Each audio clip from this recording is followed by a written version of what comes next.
Hello, everyone, and welcome to the Stephen King Cast, one man's musings on the works of Stephen King. Each week, I will review one entry in the bibliography of Stephen King in the chronological order of publication. And this week, I review, I don't want to say long awaited. It was a long awaited, but ultimately very disappointing 2017 adaptation of Stephen King's The Dark Tower. And at long last, with this episode, I will review the long sought out, often discussed adaptation of Stephen King's magnum opus, The Dark Tower. As you guys know, I have shared many thoughts on The Dark Tower, both the print version and my expectations and hopes and fears for the film, which came out officially on Friday. It was screened on Wednesday. I saw it on Thursday. I'll talk all about that, but it is out there now, and I have shared my thoughts on basically every step of the journey, everything that I've heard, every article that was shared on Entertainment Weekly, every photo that was put out on Instagram. So my thoughts are all out there. I've got a lot of thoughts, so make sure that you stick around for that. But before I get to the actual review of The Dark Tower, there's just a couple things I'd like to plug. As you guys know, I have been lately discussing a particular brand of T-shirt.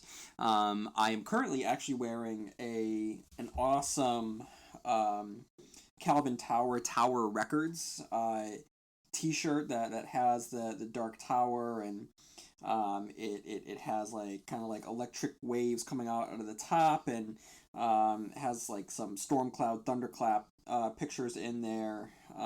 It's just a really cool T-shirt. It is one of the now many T-shirts that I have from Stephen King Works, and all these T-shirts can be found at ka-tet19.net. I cannot stress enough to you guys just how good these shirts are if you are a Stephen King fan. So make sure that you head on over to ka-tet19.net. I've posted some pictures of the T-shirts that I have. I just ordered a couple new ones this past week. Hold on, that noise in the background, it's one of my co-hosts going after a bag of Tostitos. So if you are in the mood for some Stephen King shirts, if you are just in the Dark Tower mood, whether you liked the movie or not, or if you're just looking back into the books fondly and you just want to rock some nice Dark Tower apparel, head on over to the website. If you want to start to get ready for it, now, we're not necessarily going to look in the past anymore after this episode. I'm going to look into the future, look towards September, and get really excited about the It adaptation. And if you want some It t-shirts to wear on opening night, well, there is a great Losers Club t-shirt for you to procure. So not only do I strongly believe in the products from ka-tet19.net, I have been in communication with Matt, who designs the T-shirts, and probably next week he and I will have a chat to talk about what these T-shirts entail, what the design process is like, and his journey from Stephen King fan to the number one resource for Stephen King apparel. So look forward to that. Speaking of which, guys, last week was a big break in format for the Stephen King cast. As you know, and I say it at the beginning of the top of every show, this is one man's musings on the works of Stephen King. Not last week, and that was because I was fortunate enough to be able to sit down with Josh Brooker, the writer-director of the upcoming adaptation of Stephen King's Night Shift short story, One for the Road. And he and I had an awesome conversation. It was a blast. It was my first official interview, and the hour went by like nothing. And so, I mean, I had a really good time with Josh. I believe in his talents to make this movie come to life. I would love to see it come to life. So if you haven't listened to the episode, make sure that you check it out because it's just a good conversation about Stephen King, about creativity, about the creative process, about how Josh just said this is something that he wants to do and he sought out to do it. And you can help make it happen. So if you just head to Indiegogo.com, then you can just type in One for the Road and the Indiegogo campaign page will come up. And you can donate as much as $2,000, as little as $5. If every one that listens to the Stephen King cast just donates $5, then they'll meet this goal by the end of the day. So $5 will help make this movie happen. Lance Hendrickson, Salem's Lot, vampires, snowy terrain. What else do you want out of life? That's really all that I need. So head on over, $5, make this movie happen. Okay, guys. Up next, I'd like to share some iTunes reviews. I haven't done this a while, and I don't know which iTunes review I last left off on, so if there's any repetition here, I do apologize. But as you know, I cannot do this without you, and the more iTunes subscriptions and the more iTunes reviews I get really helps spread the word of the Stephen King cast. It helps bump it up higher in the search engine and library. So I just want to thank everyone that has taken the time to just write a couple nice things and sharing your thoughts through the iTunes reviews. Like I said, it really, really helps me out. So up first, we have from Azrael Abyss, who writes, "Excellent. I am not a reader of fiction, but love Stephen King's stories, so getting reviews of movies along with the writings is perfect. Great podcast." Azrael Abyss, thank you, and that's a great name. Then we also have from Carly1027, a must for constant readers. If you love Stephen King and cannot get enough, this podcast is a must. A true constant reader who will take you through each and every novel. So happy to discover this one. So Carly, thank you so much for writing in. Then we have Short Jim, who writes, "Just plain enjoyable. I listen to the corresponding episode every time I finish a new Stephen King book. It's so good, I'm tempted to binge them all. Love the episodes about new King movie trailers too." All right, thank you, Short Jim. I will definitely keep that going, although I did not discuss the new It trailer, which is something that I definitely do want to talk about, so I will address it at some point. Then we have from Sarek1980, who writes, "Great SK podcast. Stumbled across this podcast just recently and have already listened to several episodes. Great analysis of King's work." Thank you, Sarek1980. Then we have Best Podcast Ever from Delta Hayes, who writes, "I subscribed a while back on my Android phone and now here. This podcast is incredible. I can't say enough good things about it. You do a fantastic job of breaking down the stories and pointing out things that I missed while reading them. It's like talking to an old friend about my favorite author mixed with a lot of nostalgia from the times when I first read the stories you review. Keep it up, and I hope to hear much more in the future. Hope this review helps keep you at the top of the list. Good job, sir. My hat's off to you. Long days and pleasant nights to you." Delta Hayes, thank you, and may you have twice the number. From the Purple Card Man, he writes, or she writes, or he, or whoever, "The King Lover's Dream. My infatuation for the story It led me to randomly search Stephen King in my podcast app. I've listened to a few similar podcasts, and yours is by far the best. I've already listened to all of your episodes of books I have read so as to not spoil other endings. Your in-depth analysis of each book is able to bring me back to the time I first read each novel. It's like a one-on-one book club, the Losers Club, if you will, which the subject is always Stephen King. It's a King lover's dream. I find myself eager to reread each book after I have listened to its episode, in which I have for The Green Mile and plan on rereading it with the movie coming out in a couple months.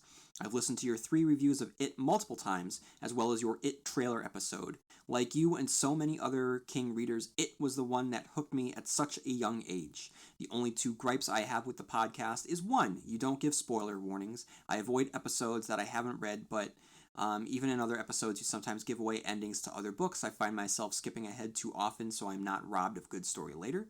2, I feel the negative qualities of certain characters hold too big of an influence on your tone of an episode, such as Jerome and Mr. Mercedes or the gangbang in It.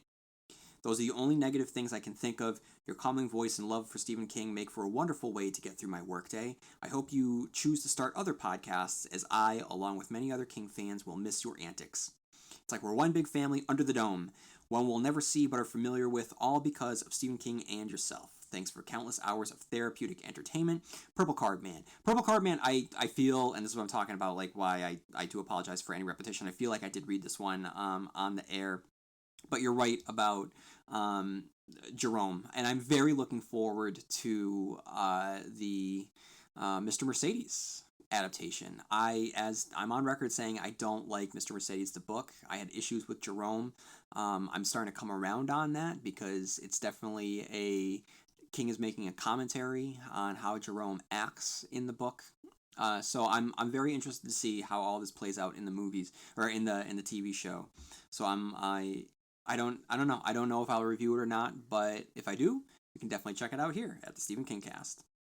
Then we have from show/book fan, the Best Stephen King Podcast. I've been a constant listener of this podcast for well over a year, and there isn't a better King podcast out there.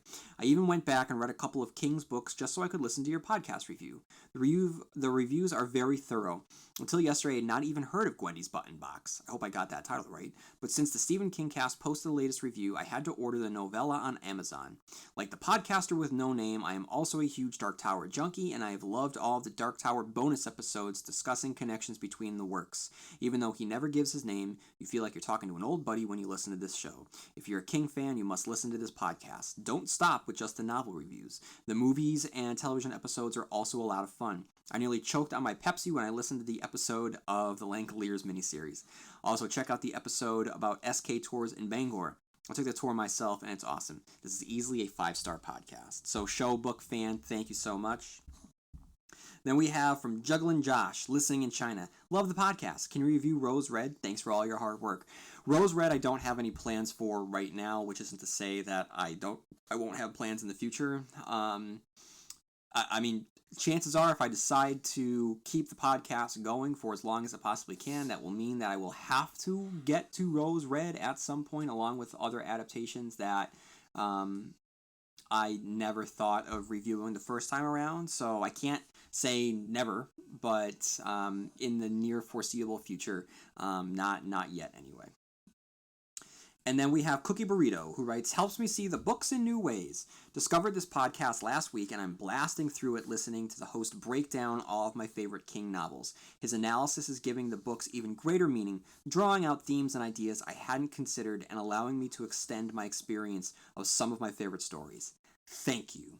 Thank you, Cookie Burrito. And everyone, like I said, if you do have a few minutes on your hands, just a quick little review like that really, really helps me out. Helps get the Stephen King cast out there, and it just helps.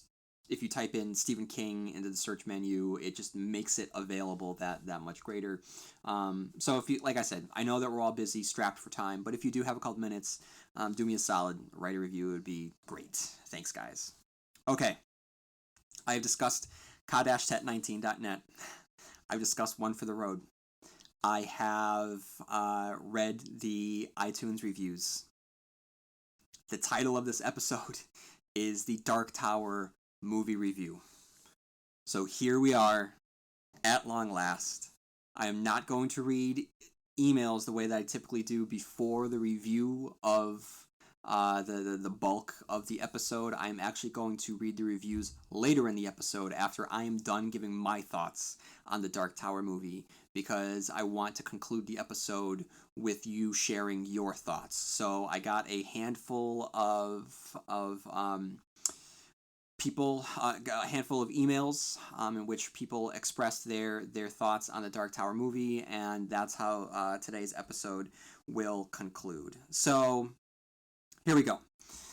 Before I get into the actual review of the Dark Tower movie, I really feel the need that, despite the fact I have done 2 episodes on the Gunslinger with a bonus 2 episodes on the Gunslinger, an episode on the Drawing of the Three with a bonus episode, an episode on the Wastelands with a bonus episode of Wizard and Glass with a bonus episode, similarly Wolves of the Kala, Song of Susanna, and a concluding 2-part episode of The Dark Tower, an episode of Wind Through the Keyhole, and then basically all of the Stephen King cast. Even though I have definitely shared my thoughts on The Dark Tower, I do want to put me heading into this movie in as crystal clear context as possible. So I got into Stephen King when I was in 5th or 6th grade. And as you know, that first book I read was It. And from there, I started making my way through Stephen King's works. And keep in mind, this is back in the 90s, in the early 90s. And at that time, there was no such thing, not to the extent that it exists now, but the internet did not exist. So I had started to hear about a Stephen King ongoing series. Now, at the time, it really was just 3 books. It was The Gunslinger, Drawing of the Three, and The Wastelands. And it was enough to pique my curiosity. And I remember going out and getting The Gunslinger and just reading it in the spring, loving it, finding it weird. Even then, I had read enough Stephen King to understand that it just felt different. But whatever, I didn't care. I was sucked into that world. I cared about the story of Roland and Midworld and Jake and the Man in Black. And I wanted Roland to find this tower so we could understand what the tower is. And I just got sucked in. And I then proceeded to spend years of my life just drawing pictures, much like Jake in the movie, drawing pictures of Roland and the tower and the Man in Black, and it consumed my life. And then through these books, through The Gunslinger and the Drawing of the Three and the Wastelands, I started making connections, and I would reread them, and then I realized that in Drawing of the Three, there's a Randall Flagg reference, and I said, that's really cool that not only is it an Easter egg, not that I used that terminology back then because it didn't really exist back then, but at that time, when I would reread, when I would read one Stephen King book and I would read the next, and the next book would reference something that happened in an earlier Stephen King novel or story, it's a rewarding experience for Stephen King fans. And that was how Stephen King turned me into one of his constant readers, how it turned me into one of his fans. But I think that with The Dark Tower, he took it to a whole new level. To know that Randall Flagg actually existed in the same world as Roland was something very, very special. And there would be some hints here and there. And it didn't take long for me to realize that The Dark Tower was a novel that was going to draw elements from so many of his other books in a way that was more than just a throwaway reference. He didn't start to get into that in greater detail, really until he started working on Insomnia and Black House with Peter Straub, and then of course with Wolves of the Kala.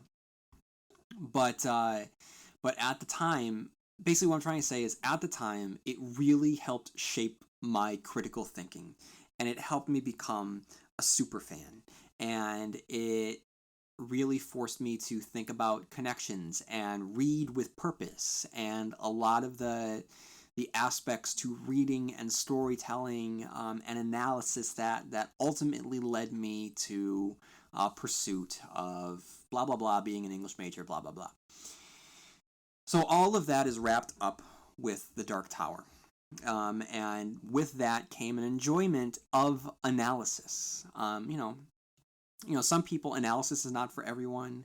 Podcasts like the one that I put out is not for everyone. When I am done with an episode of Game of Thrones or Twin Peaks, one of my favorite things to do is to just listen to one of the many podcasts out there to help, just for me to hear other people's thinking as they break down scene by scene, character beat by character beat, that type of analysis. I find enjoy. I get a lot of pleasure from it. And similarly, I, it's something that I like to do myself. The analysis of a work helps me first understand it better, but it also helps me enjoy it more because it forces me to take it apart and see how it was made, and then I'm able to judge how well it was made, and that process itself, it just makes me yeah, enjoy it. It just makes me enjoy it, and all of that really started with the Dark Tower movie, or sorry, with the Dark Tower, the series, not the movie.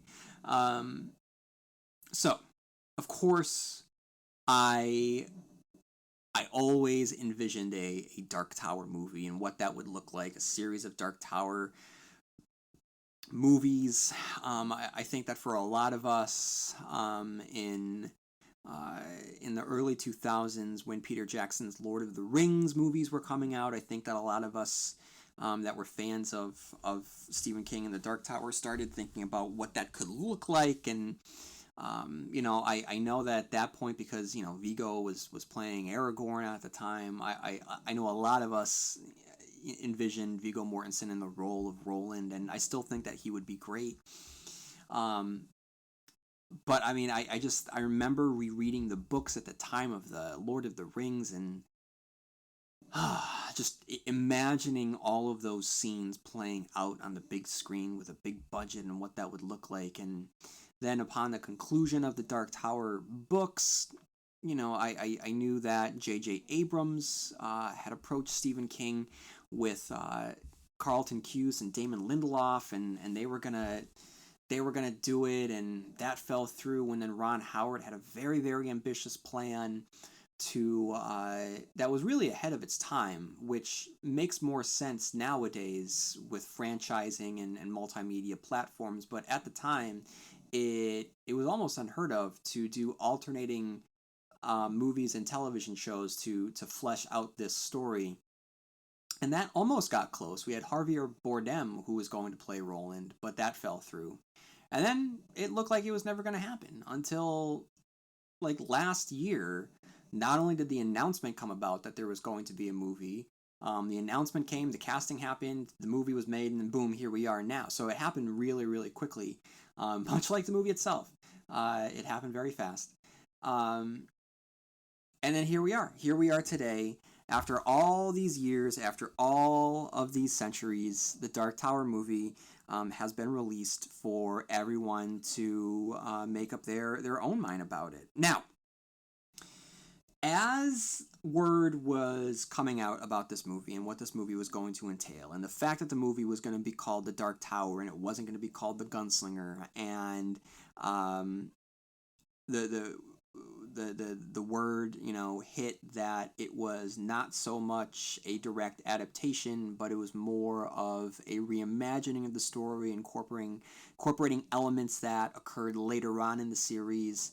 Um, the arguments began, whether or not this was good, whether or not was going to result with a good movie. Now, I've been on record being open minded about that. Change, when it comes to adapting something to a different medium, I am 100% in favor of change.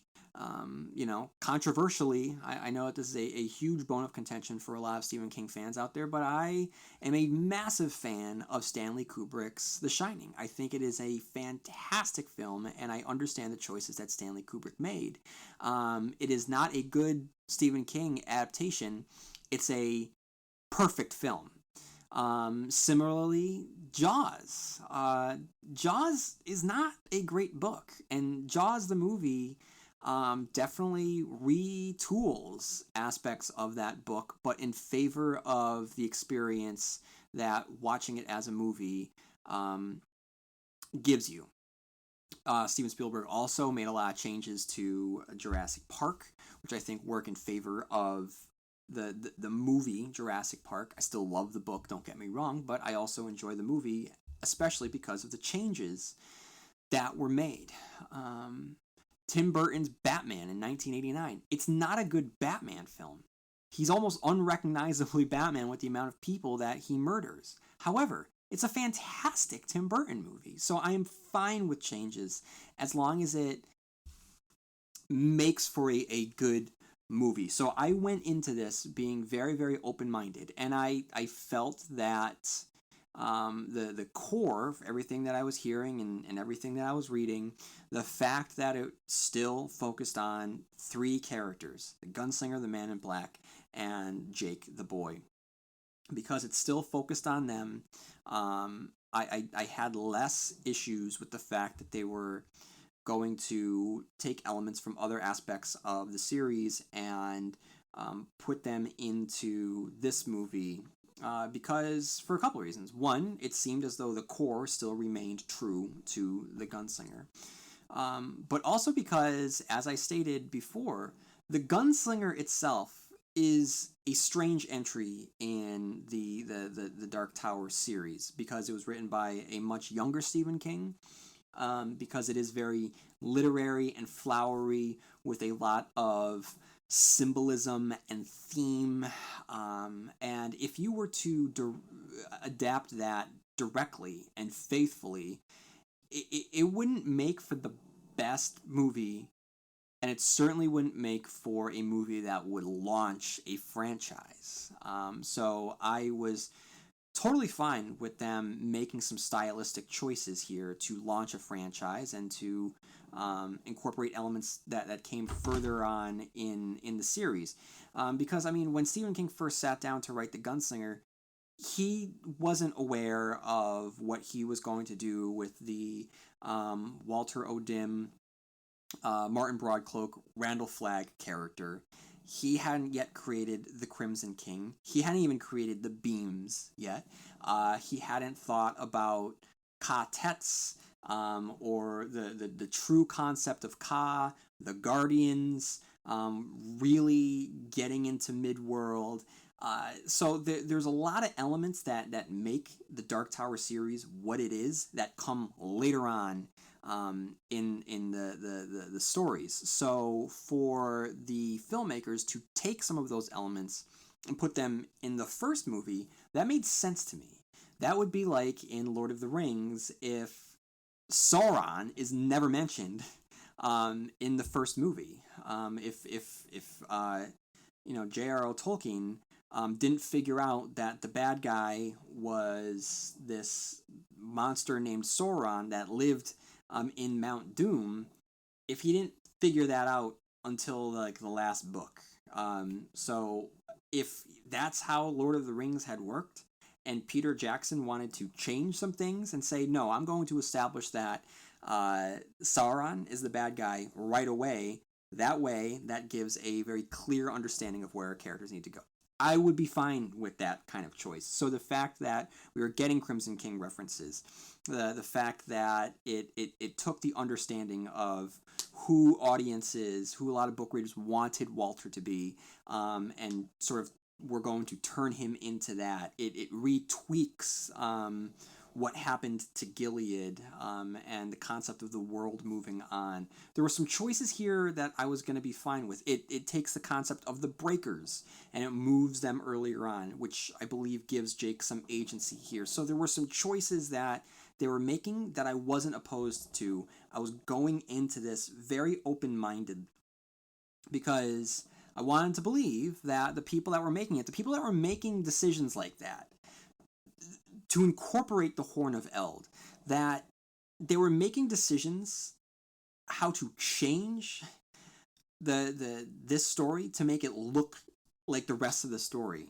So it wasn't weird changes for the sake of change. It seemed to be coming from the right place. So I was getting very, very excited every step of the way as we headed into the movie, especially last summer. So flashback, and I've talked about this a lot, so I apologize, guys, if you're sick of hearing about this, but 1 year ago, around this time, the movie was being filmed. People were snapping photos in New York. Entertainment Weekly was releasing some specials on the production. We got a deep dive into the thought process behind it all. There was some cool marketing going on with Charlie the Choo Choo and Beryl Evans being at Comic-Con. There was the understanding through the photos that were being snapped on the location shoots. We saw Barlow and Straker antique shop, which shows that there is just definitely a love of Stephen King. The Dixie Pig logo, which is a great shirt that you can get at cotet19.net. So I mean, there was just a lot of cool stuff that was just getting me, and I was getting a lot of people excited about it. And then, as you know, all of that just stopped. And the trailer that was promised on Christmas never came, and the movie got postponed, and then you didn't hear anything, then you get one poster, and then there's no marketing, then the trailer drops, and then we get like another trailer a little bit later that really doesn't do anything, and the amount of footage that we see, there doesn't seem to be too much of the footage, the same footage that we just keep seeing again and again. Then you hear that's a 95-minute runtime. Everyone starts to get worried that the movie is so short. So there were, heading into this movie, last year at this time, I was very, very confident. As the months passed, my confidence dropped. My concerns grew. Still had an open mind. And then I knew that Sony wasn't going to send this out for critics until like a day or two before the movie came out. Which, whatever, say what you will. I was still going into this open-minded. And I just was following Twitter, and I was seeing what Twitter was saying, and I knew that critics, when they saw the movie, I knew that there was an embargo, and I knew when the embargo was going to lift, and so I was just refreshing my feed, and just, I felt that I wasn't hearing good buzz, embargo or not. If the movie was good,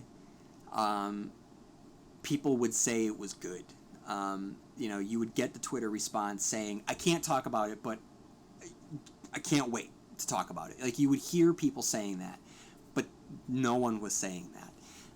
So the lack of chatter was not good. Because embargo or not, like, good reviews, if someone is hinting that a good review is going to come, that's only going to help the movie.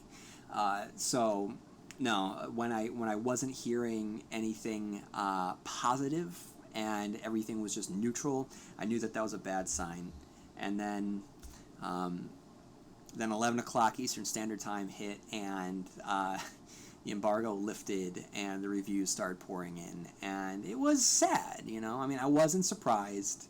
I had an open mind. I had been positive, but I was not surprised. And then on Thursday morning, I woke up, I checked my phone, I looked at Rotten Tomatoes, and appropriately enough, I saw that The Dark Tower was sitting with 19% at Rotten Tomatoes, which is pretty brutal, but with 19 being what it is, it's actually, kind of funny. And that did kind of taint my experience heading into the movie theater that night, because I was very excited to go see it on August 3rd, 2017 at 7:19 p.m. So, despite the reviews and the 19% Rotten Tomatoes score, I was still looking forward to going see that movie.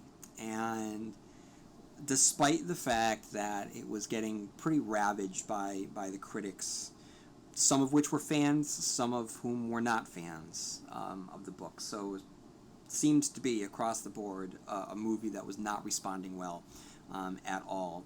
I gotta say that despite that, and despite the fact that I knew heading in that I probably wasn't going to be getting a good movie, I still felt excited. And I remember looking at all my Ka-Tet19.net t-shirts, and thinking about which one I was going to wear, and like just taking a picture and putting it on Instagram and Twitter and Facebook, and hey guys, which shirt should I wear? And Twitter was and the social media at the time, like everyone was excited one way or another, and like I'm tweeting and people are tweeting back, and it was a shared experience that I was very happy to have been a part. And by the way, I wore the Man in Black Flood Across the Desert and the Gunslinger Followed t-shirt. That was the shirt that I wound up wearing. But I remember that despite all of the concerns that I had about the movie, as I pulled into the movie theater on Thursday, I pulled in with a smile breaking over my face. Because for good or for bad, I was going to go see The Dark Tower in the movie theaters. And I was happy that I was able to say that. That I didn't know how it was going to turn out. I didn't know if I was going to agree with the critics or disagree with the critics. Part of me was thinking that, hey, you know what, maybe everyone's wrong, and I'm going to see something that Nikolai Arcel, tried to do that went over the heads of everyone. I didn't necessarily think that was going to happen. I did hold on a little bit of hope. I did expect it to just I expected to fall in line with the critics. But again, I also was going in open-minded, and I walked in with a smile. I'll always remember that. I'll always remember walking in with a smile, which was not what was on my face when I walked out of the movie theater, unfortunately, I have to say. So, 35 minutes into this episode, guys, I'm going to get right to it. For those of you who haven't heard my thoughts already on Twitter, the movie is not great. I do agree with the critical assessment of the movies out there, of the movie out there. Now, guys, I just want to say straight off a couple things. One, if you liked the movie, I am not going to try and take that away from you. And everything I say is just going to be my thoughts on this movie, both as a movie and as an adaptation. So I am jealous of everyone that went into that movie and felt something positive from that movie. So for anyone that actually enjoyed their time with this story, I'm happy. I'm genuinely happy for you. So I do not want to take anything away. The point of me sharing my thoughts is not to prove you wrong. It's simply to share my thoughts. So that's the first thing. The second thing is, spoiler alert for all of Stephen King works. Spoiler alert for the Dark Tower series. If you have not read The Dark Tower, and you're only listening to this episode because maybe you've seen the movie, and if you are interested, you're just kind of curious about The Dark Tower, please understand that I'll be spoiling the events of pretty much everything in The Dark Tower. So just bear with me on that. And if you guys hear a difference in the quality of or the consistency of the audio, just note that I switched locations of I stopped recording a second ago, and I moved from downstairs to upstairs, just in case you're like, what just happened? It's actually a little bit of time travel too. I actually stopped recording for the day yesterday, and then I started back up today. So I started recording this on August 5th, and now it is August 6th. How fun is that? And actually, as we speak, not only did The Dark Tower have a 19% Rotten Tomato score, I think it's since bumped up to 21%, but the estimates are rolling in now that it's Sunday. It looks like it has grossed $19 million this weekend. So Ka has come to deliver a swift kick in the Dark Tower's ass. 1919. It's all coming up 19 for the Dark Tower, which is just a big cosmic joke on everyone. So what I'm going to do, rather than typically what I do with the movie reviews, I just kind of it's less of a review when I do movies, and it's more of a commentary as the movie goes along. But what I'm going to do instead, sort of like what I did with the Dark Tower trailer, review, I'm going to break it down in three categories based on one of the inspirations for Stephen King's first entry in the Dark Tower, the book which served as the primary inspiration of the Dark Tower movie, The Gunslinger. And the inspiration, of course, is the good, the bad, and the ugly. So I will, rather than giving my general overview, I will break down this movie into what I believe are the good qualities, the bad qualities, and the ugly qualities, which is good because it allows me to start off on a positive note. So, the good. Um, the first thing is it was an attempt at something new, and I have to appreciate that because I am not a slavish fan that needs an adaptation to be a carbon copy of the book or the comic book or whatever original medium it was in. Like I've said with Jurassic Park and Jaws, I, I like when a director comes in, looks at the medium with which he is working or she is working, and says, okay, how can I best translate this into film? I appreciate that. And I appreciate the idea that they wanted to do something new, something different. So there was an attempt there, and I appreciate the attempt. I'll get back into this in the bad and the ugly sections, but at first I want to acknowledge the attempt that was behind this production. Two, the father son symmetry. I bought it. I get it. Roland loses his father. Jake has lost his father. So what they're able to do is just fill each other out. There's a symmetry there. So okay, I think that's neat, clean storytelling. I understand why they made the decision to do that. And because Roland and Jake are you know spiritual father son anyway, it makes sense to really buckle down on that. Three, I really liked the opening, and I mean the literal opening to the movie. The music starts to play, and that's another thing that I like. I like uh, DJ Junkie XL. Sorry, Junkie XL. But he's not going by Junkie XL for this. It's Tom Hulkenberg, is that his name? Hulkenberg.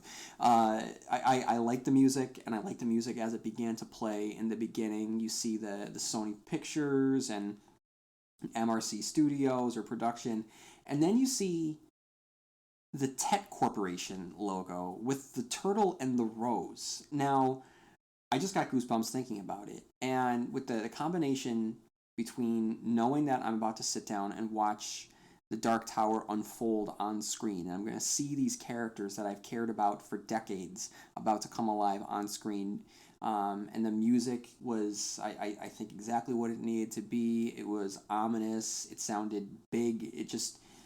It was slowly coming at us, and the combination of the turtle and the rose, that to me showed a lot of love for the source material, and it got me really, really excited. It was really, really cool to see that, and I haven't seen anyone really writing about that or talking about that in any of the reviews, so I definitely wanted to make sure that I touched upon that.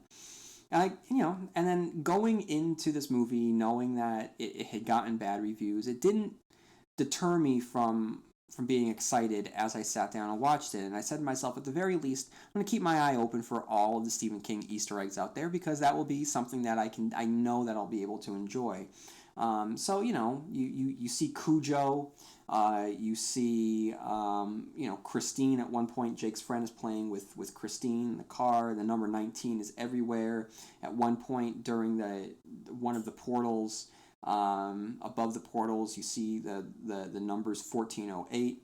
Roland at one point sees the Rita Hayworth poster. We've already talked about the Pennywise circus. Uh, when Randall Flagg has left a note for Jake, it's in his classic sort of smiley face that he does, and it says "Hello there," and so that's definitely a shout out to the Randall Flagg aspect of the Walter character. At one point, when Roland is discussing the tower, and he's discussing how there are, I don't even know if he says 12 beams, but he's basically talking about how the tower is important, and it's repurposed here, and it's not the existence, it's not the center of existence, it's not holding up reality. What it is, it's more in this, it's a protector of the universe, and it keeps what's outside the universe at bay. And then to illustrate his point, he's drawn it in the sand. He takes a tarantula that's crawling nearby, and he puts it where the beams are, and the spider starts crawling towards the tower, which I thought was a nice visual and a nod to, of course, the spider in It and Mordred, and at one point during the Dark Tower, the book, or maybe Song of Susanna, the Stephen King character refers to the Crimson King as the King of Spiders. And in the comic books, he has much more spider characteristics than he does in the book. Because remember, in the book, the reveal of the Crimson King and the showdown with the Crimson King is a subversion of the build-up to the concept of ultimate evil. Whereas in the comic books, he really is this all-powerful, monstrous Sauron-type figure. And I imagine that if there is a sequel to the Dark Tower, which I don't think that we'll get, any interpretation of the Crimson King would not be that against expectations subversion that the shrieking, snitch throwing, Santa Claus looking guy was. Instead, we'll get the big bad that King had teased for so long. But also other other Easter eggs that we saw. Of course, the Overlook Hotel. Just the fact that they're referring to the Shine the entire time. Nikolai Arcel has confirmed that at the beginning, when we see two girls, they're twins, that is a shout out to The Shining.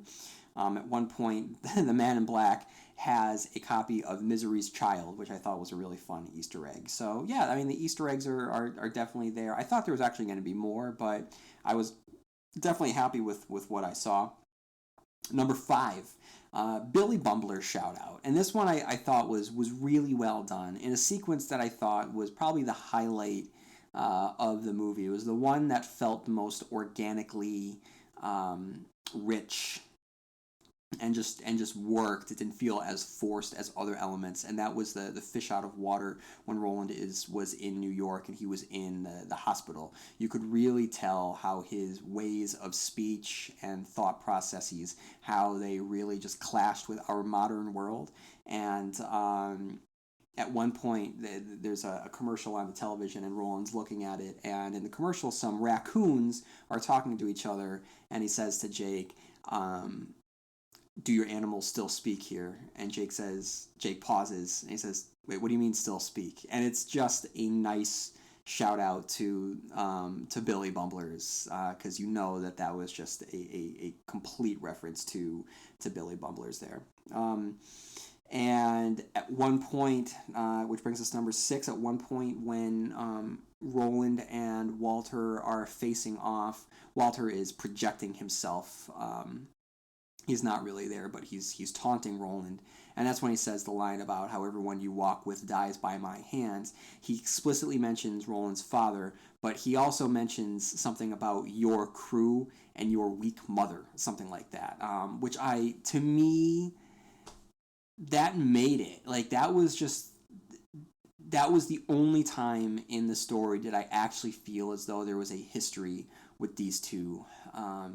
And it made me feel like there was more of a history with Roland, and Roland actually felt more like a character in that moment. It helps, of course, that I know exactly what he's talking about, but that was a nice shout out to Roland's original quartet, referred to here as his old crew, and of course the relationship between Walter and Roland's mother, for Walter to throw that back in Roland's face. I really didn't expect to see that on screen, but that was definitely a really, really nice touch that I appreciated. Another touch that I thought was interesting was that we actually saw the wizard's rainbow. Walter has at one point he slides one of his panels back in his secret lair. The secret lair will not be listed in the good category, but he slides a panel back and you see the different colored bends of the rainbow, which I thought was really, really neat. They don't function like the bends of the rainbow do in the books, and they're never explained, and the usage of them is kind of pointless, but whatever. I mean, we saw the bends of the rainbow, and that was pretty neat. And in fact, at one point he had Black 13, which was pretty awesome. North Central Positronics. Just to see North Central Positronics and see that logo, and that's an element of the Dark Tower mythos that started to come about in the later books. I know that we saw the Somber Corporation really start to rear its head in the Wastelands, and I think that's when we first heard about North Central Positronics. I don't think that it came as far back as the Gunslinger. So this is one of the reasons why I had been open to the idea of some reinterpretation to pull in these stronger references to the mythology of Midworld earlier into the story. So to see broken down North Central Positronics technology and to see them on the doorways, that got me really, really excited. I did like that. Similarly, seeing the Somber Corporation with the logo, it's never explained, it's never referred to. It is just a corporation, but there's no real estate arm of the Somber Corporation. It's just bad guys. They're just bad guys there to abduct children. But just knowing that it's the Somber Corporation that was really cool. The Can Toy skin faces, it wasn't the best effect, but just seeing it made me happy. And at one point, when they're adjusting it, I did like that. Again, I wish that they had dressed as low men, but actually just seeing them and actually seeing the masks in the Dixie Pig was also really unsettling.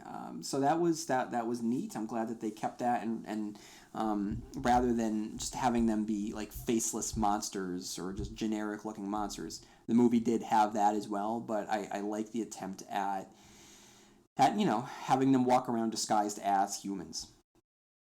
As I said before, the hospital scene I thought was funny. Roland referring to Earth as Keystone Earth and just walking out and saying to Jake, "Fetch me my guns" or something like that. It was good. It reminded me of the best parts of Thor, the first Thor, and again the best parts of Thor were the fish out of water elements for comedic value. And I kind of Thor and the Dark Tower have a lot in common. They're both very, very shallow, hollow movies that are just like they're like watery milkshakes. It's like going and getting just a watery milkshake, and it kind of tastes like the milkshake, but it's just not thick. It just doesn't really constitute as a milkshake. I hope that makes sense.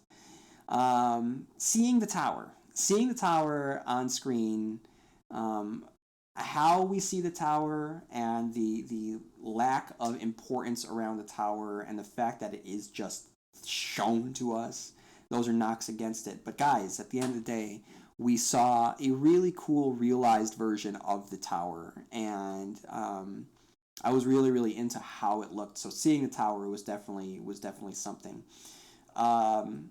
Roland was really, really good at his guns, and there was some fun gunplay there.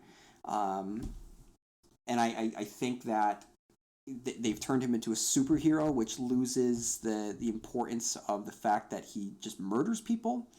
And of course, the people that he's murdering here are monsters. So, his deadliness is never fully realized. Or the danger of Roland and what he's capable of is never even hinted at. But what he's able to do with the guns is cool. Maybe not appropriate for what a gunslinger movie should be. No, let me explain that.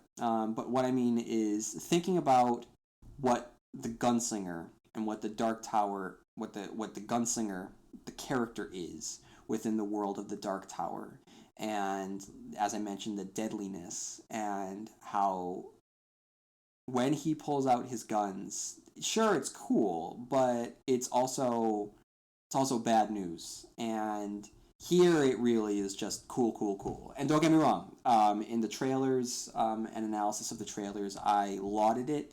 I still think that his gunplay here is really, really cool. I know that I'm in the good section and I'm also throwing shade. It's only because I'm thinking about what Roland could have been in a different movie, and I'll get to why I'm coloring this with some negativity here. But let me just try and delineate this as much as possible. The What they had him do with the guns was undeniably cool, and I'll say that. I'll get to my negatives later on. Hearing the just the words of Midworld be used in this movie. Hearing Roland say, "You have forgotten the face of your father." Hearing him say, "Long days and pleasant nights, may you have twice the number." These are really cool things, and it was just inserted in there. Jake doesn't have to comment on it and be like, "What does that mean?" It was just there, and it was one of the moments that just felt natural in the movie. Most of the dialogue that came out of the actors' mouths was very, very forced, very expositional. But these moments, they felt pure, they felt clean, and it was just great to hear them on screen. And of course, the Gunslinger's Creed, hearing that and hearing it taken seriously was awesome. It was really, really great. And hearing Roland or Idris Elba utter those words he owned it, which brings me to my last good thing about this movie was Idris Elba. It's really too bad that he didn't have a better script to work with, or better material, because he proved all of the naysayers wrong. Anyone that was like, "Oh, he's not my Roland, he can't be Roland," but he was. That's the thing. The dude was great. He looked great in that outfit. Looking back now, I kind of miss the images that we get of King's original story, and the cowboy archetype. But at the same time, I mean, he looked cool, and the way that he maneuvered within that costume and that coat that functioned like a cape. And when he used his guns, his reloading and the way he would punch down on the chambers, and that mid-air reloading, all of it, he sold it. He made it just look so cool. He was good in the role. He had that steely determination in his eye, and it just makes me mad that he wasn't given a better movie to work with. Because as good as Roland was in the movie, Roland, I can't say, was one of the best aspects of the movie, because Roland is not a character here. As you know, in the Dark Tower series, Roland is probably one of the most complex characters that Stephen King has ever created.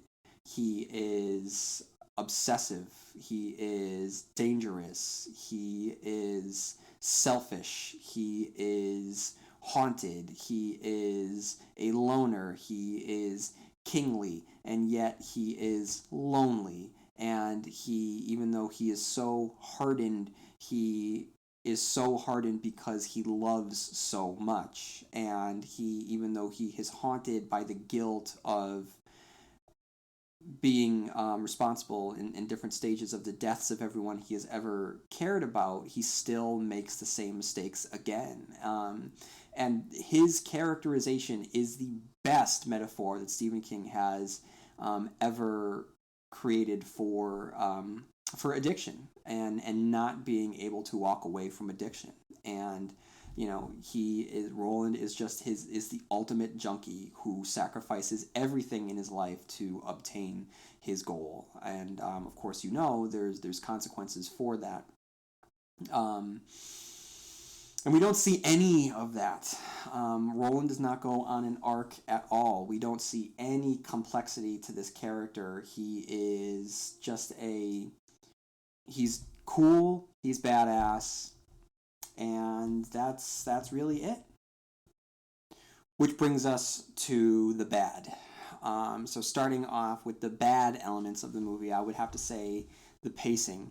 I was not opposed to a 95-minute runtime because I have grown more and more restless as the years have gone on, and summer blockbusters have gotten bigger and bigger and bigger. And I'll never forget when the first Pirates of the Caribbean came out, and then the second came out, and I don't even think I saw the third in the theater. But I just didn't know why these movies were so long. These are movies about pirates on the sea. They should be zippy, they should be quick, they should be light, but they're just bogged down by so much, so many characters, so much mythology. It's too much. And so when I heard that there was 95 minutes of The Gunslinger, I wasn't opposed. My problem is what they did with the 95 minutes. And I'm going to wind up repeating myself a couple bits here because the pacing has to do with one of the more uglier aspects. And I'll get to that into the ugly. But what we get are just watery scenes of what could be important moments. Sure, we see Jake doing things and Roland doing things and Walter doing things, but that's the thing. They're just doing things.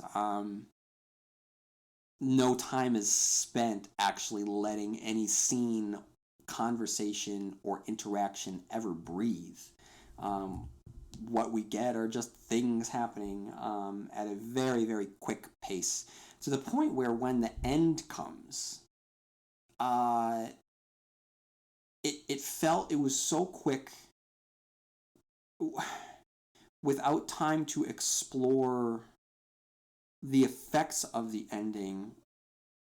So what Walter dies, Roland kills Walter, they blow up Ciento, and then Jake and Roland leave Keystone Earth to go back to Midworld.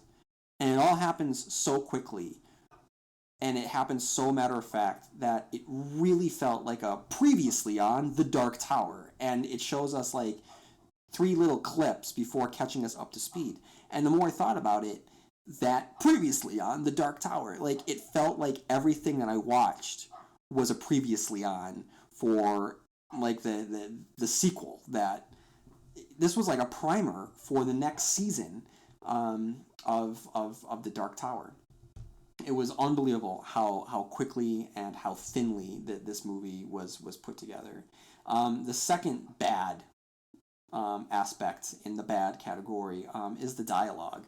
Dialogue is pretty rough. Everything that comes out of everyone's mouth is so on the nose, so blunt, so full of exposition. Nothing feels organic. Nothing feels natural. The conversations that people have with another just don't feel. No one feels like. At no point does it ever feel like two humans are actually talking to each other.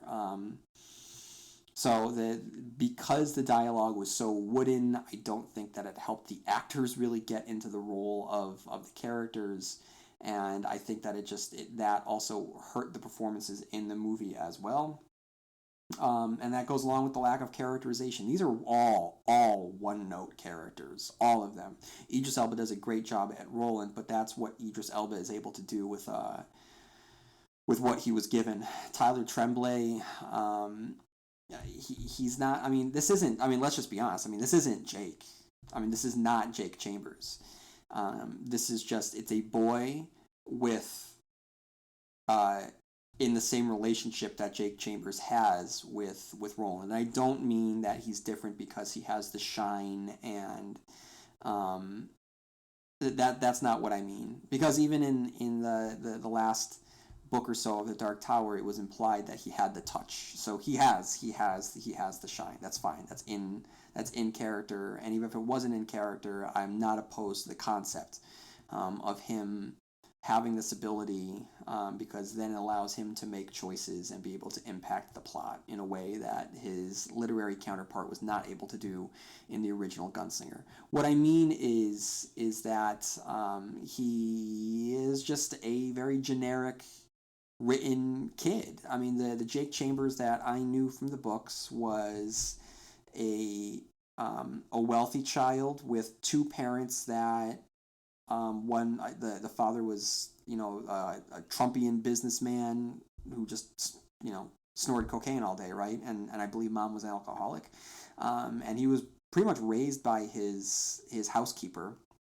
Um, so that aspect of Jake is just not present here, and instead, he is a Patrick Danville type kid who, draws a lot and has these troubling dreams, which the fact that he's suffering from this condition, um, of seeing things from midworld does tie things in from the wastelands, which I do appreciate.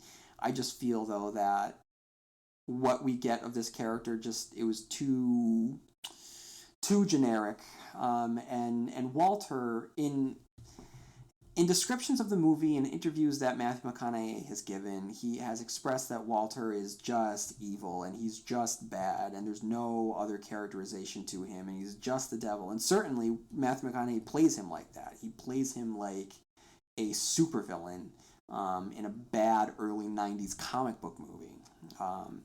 But that is not what Walter is. And I think that that's a bad interpretation of the character. What I liked about Walter was the nuance to him. A lot of people are still upset at the way that he goes out in book 7 and how he's just wiped off the board before he ever has a chance to really do much of anything, and he's taken out by Mordred, so quickly and so unexpectedly. But if you really look at it objectively, you see him for the buffoon that he is. He's a used car salesman that bought into his own hype. He's sitting there. It's actually really funny the way that King writes it, of Mordred just looking at him like this, that he's this fool. He's got peanut butter smeared all over his face. He's laughing as he's chewing and spitting out crackers, and he's just a clown. And he bought into himself too much, and he let his guard down, and he goes out like a chump. I didn't like it at the time. I love it now. I think that's very appropriate. And at one point, Father Callahan says something to him about him being evil, and he looks hurt. His response is genuine pain. And he says, "I am what Ka and the King have made me." And on some level, he knows he has done horrible things, but at the same time, what we learn of him is that he was an abused child who had been raped and went on the road to explore dark magic. But he was someone that had suffered indignity and pain as a youth, and I think that has helped shape him into the quasi immortal being that he was. So just to say that he's evil, I think, is a poor misunderstanding of who the character is, and the movie suffers because of it. And going with that, Walter's powers. What the hell was going on with Walter's powers? It's too much. A lot of people talked about in the trailer how he had he could use Jedi powers and levitate stuff, and I'm fine with that because he's a character that can cheat death and bop around, and I saw him and shapeshift and be dim. So I mean, he's always had, and he can use fire, and he can bring people back from the dead. So he's always had powers, and I'm fine with that. It's just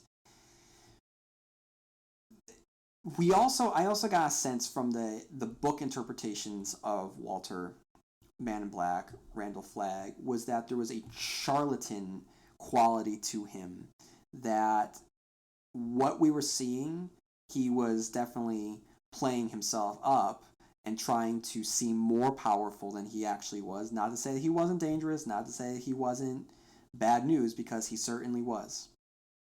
But I one thing that we saw was that he, whenever the going got rough, he skedaddled as quickly as possible. Whereas this Walter is much more hands on, and he is much more aggressive in what he can do. But he can shoot fireballs. He can kill you just by talking to you. He can burn you alive. He can like it. It's a little too much and a little too ill defined for me to get a sense of what he can do. Um, and then we have, I guess, what I would call the lack of familiarity. So, yes, I know that Midworld looks like an alien planet, but to me it doesn't look like Midworld, and that suffered. Um, they definitely made the choice to step away from the iconography that King originally presented to us. I don't know why that is, but looking back at it now, I think that this was a great missed opportunity and a swing and a miss on them to reinterpret the images that King gave us, that Michael Whelan helped give us as far back in the Gunslinger. Yes, the Western motif started to dwindle as soon as we hit the drawing of the three. And then by the wastelands, we're in the forests, and then we get to Lud, and we go back to New York, and I would say in the wastelands, that's when the mythology of the Dark Tower really starts to establish itself. But I think that there is a potency to the clashing images of the cowboy archetype and the wizard archetype that we get in the Gunslinger, and to completely strip the story of all of the imagery that comes with the Old West was a mistake. Now, I understand why they wanted to spruce up Idris Elba, and I mean, there are cowboy elements to his costume, but he's not like what I would call a cowboy. Um, I think that they should have dressed him up more like a cowboy, and I think that they should have done something different with Walter. Now, if you go back into the Gunslinger and read the descriptions of the Man in Black, the idea that you had this guy running across the desert wearing cloaks, that came more from Michael Whelan illustrations and fan art, and I believe a bleeding into of the character from Eyes of the Dragon, because in the Gunslinger, if I remember correctly, he is described as having a hood, but he's also like wearing a lot of denim and like boots. The image that I had when I first read it as a child was that he was, draped in like a cloak, and I just don't think that he had those robes that I had come to picture him as having. With that said, I think that would have been awesome to actually see a cowboy chasing a wizard through the Old West. I think that there's something to be said about that, and to completely take us away from the purity of that setting, made for a very generic looking post-apocalyptic dystopian future YA fantasy movie. Nothing was memorable. And if they had leaned into King's descriptions and leaned into what King had given us, then I think that this movie would have been a lot memorable. But it didn't. It did the exact opposite. It just changed things because it could, and I don't think that it changed things in a way that helped the movie. So I wish that they had really leaned into King's original descriptions, because the way that the story originally unfolds is we get that idea of a cowboy in the Old West, and there's something that we can sink our teeth into. There's something familiar about that. And then the more we start to learn about this character, we learn that something's off, that it's not just the Old West, that something's going on here. Then we meet Brown and Zoltan, and I'm fine with them not being in the movie. I don't need them in the movie, but I do like that through that conversation, we learn that this isn't necessarily our world here. And yet Zoltan is singing the beans, beans, musical fruit, the more you eat, the more you toot. And so something's going on where there is some link. Okay, and we back off a little bit, and then he gets to the way station, or not the way station, but we get the flashback to Tull, and in Tull, it's your typical Western town, and then there's Sheb's saloon, and they're playing Hey Jude, and that's when things start to get really interesting and mysterious and uneasy. That what is going on here? That we're so far in the future that things have reverted to an old Western type, and then we learn that not only are we in the future, we are so far in the future that in between our timeline and Roland's timeline, society and civilization massively evolved in terms of technology. And then ruin came about. And then from that ruin eventually evolved another society, which led to Roland. So all of that gets teased throughout the original Gunslinger, and I like that gradual reveal because we're in it every step of the way. It makes every reveal matter and mean something. Whereas here, there's portals. It's the first thing that we see. It's the alien technology. Of North Central Positronics. It's the first thing that we see. So it loses all impact. It doesn't mean anything. And it's everywhere in this movie. So much of the original King books, there's a ratio to the magic and the technology. And that ratio is not here in this movie. And because we don't get that same ratio, we shouldn't be surprised that it doesn't. It's like you're not following the directions of the ingredients when you're making a meal, so no wonder it tastes awful. You know what I mean?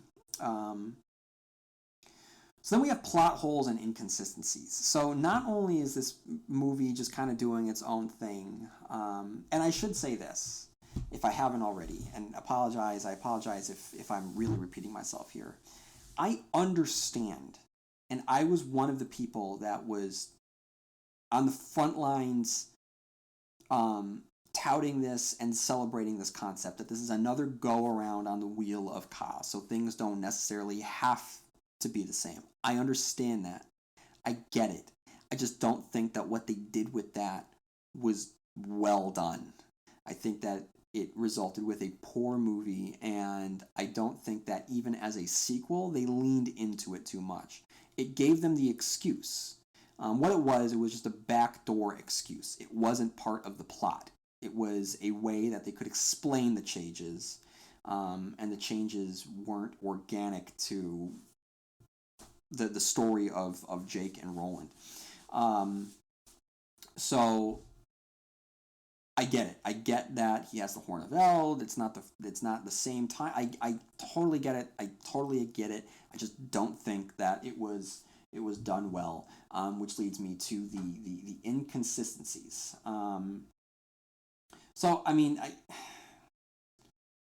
If you're gonna tell a movie or tell a story, just make sure that you can't come up with criticisms like the ones I'm about to give.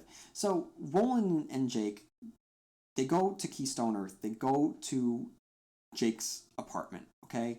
And Jake realizes that his mother has been burned, and he starts to look into it using the shine, and Roland says, don't do it because they'll be able to track him if he uses the shine, and Walter was just doing that to get under his skin and set a trap.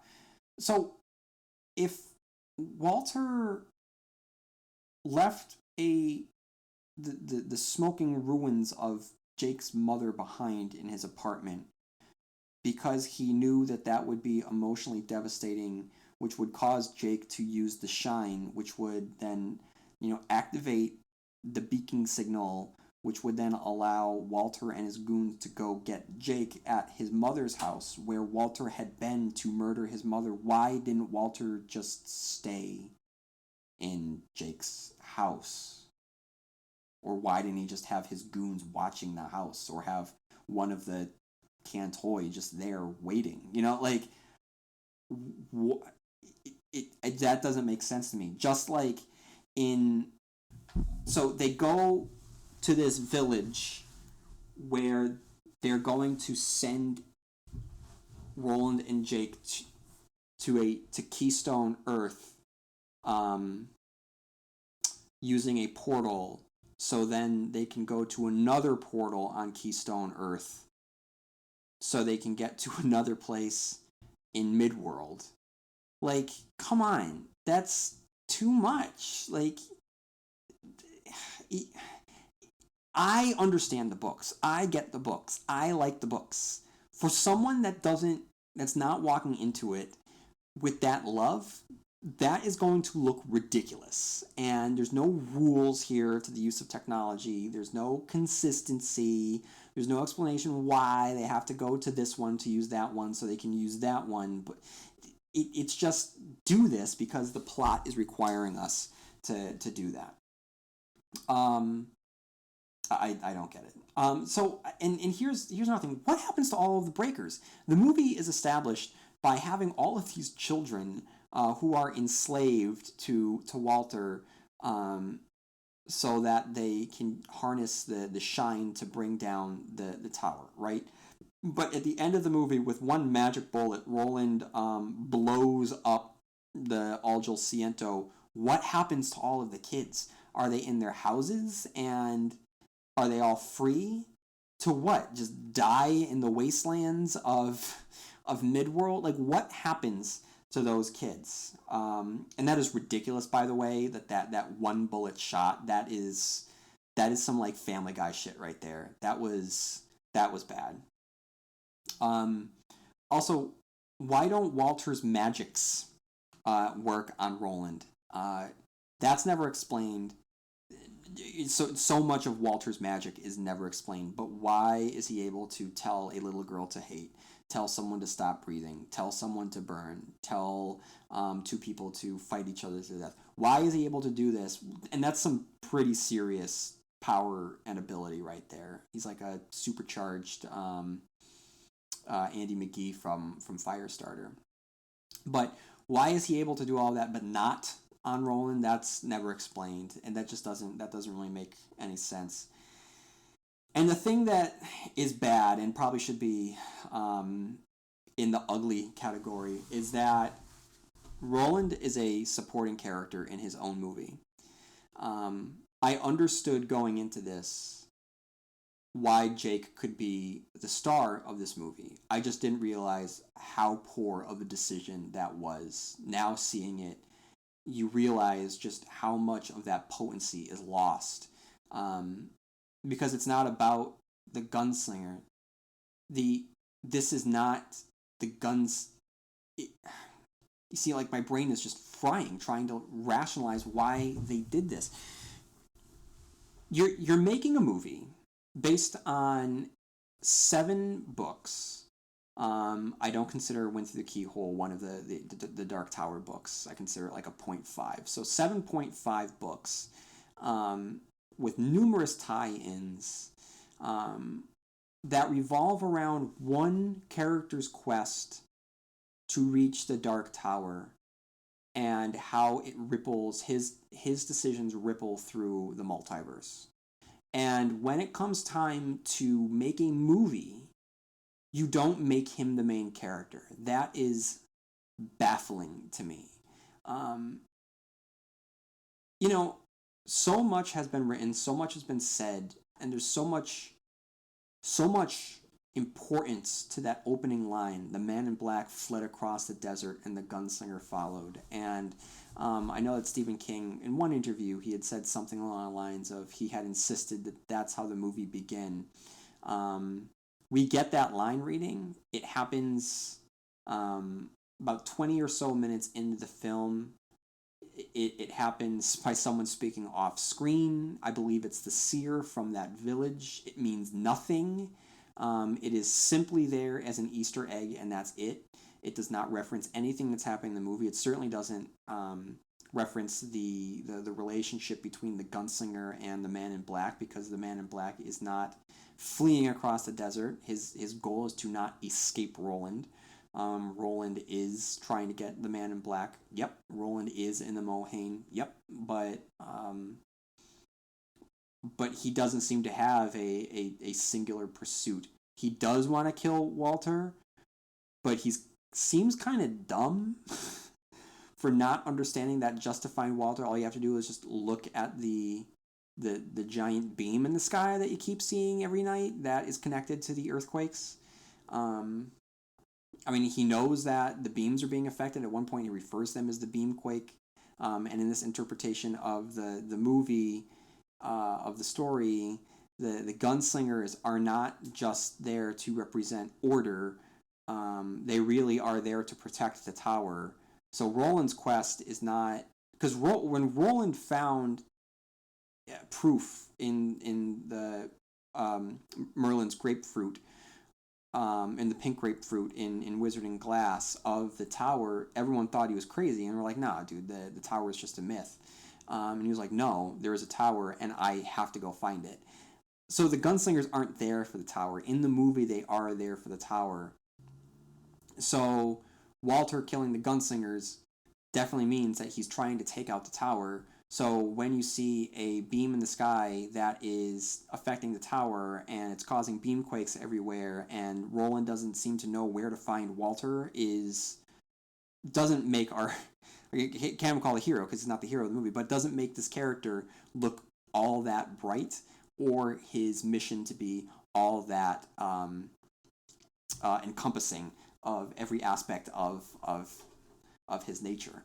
So yeah, I mean, by sidelining him in his own movie, it turns him into a very one-dimensional, just badass kind of figure. And like I said earlier, all of the nuance and all of the complexity that made Roland Stephen King's greatest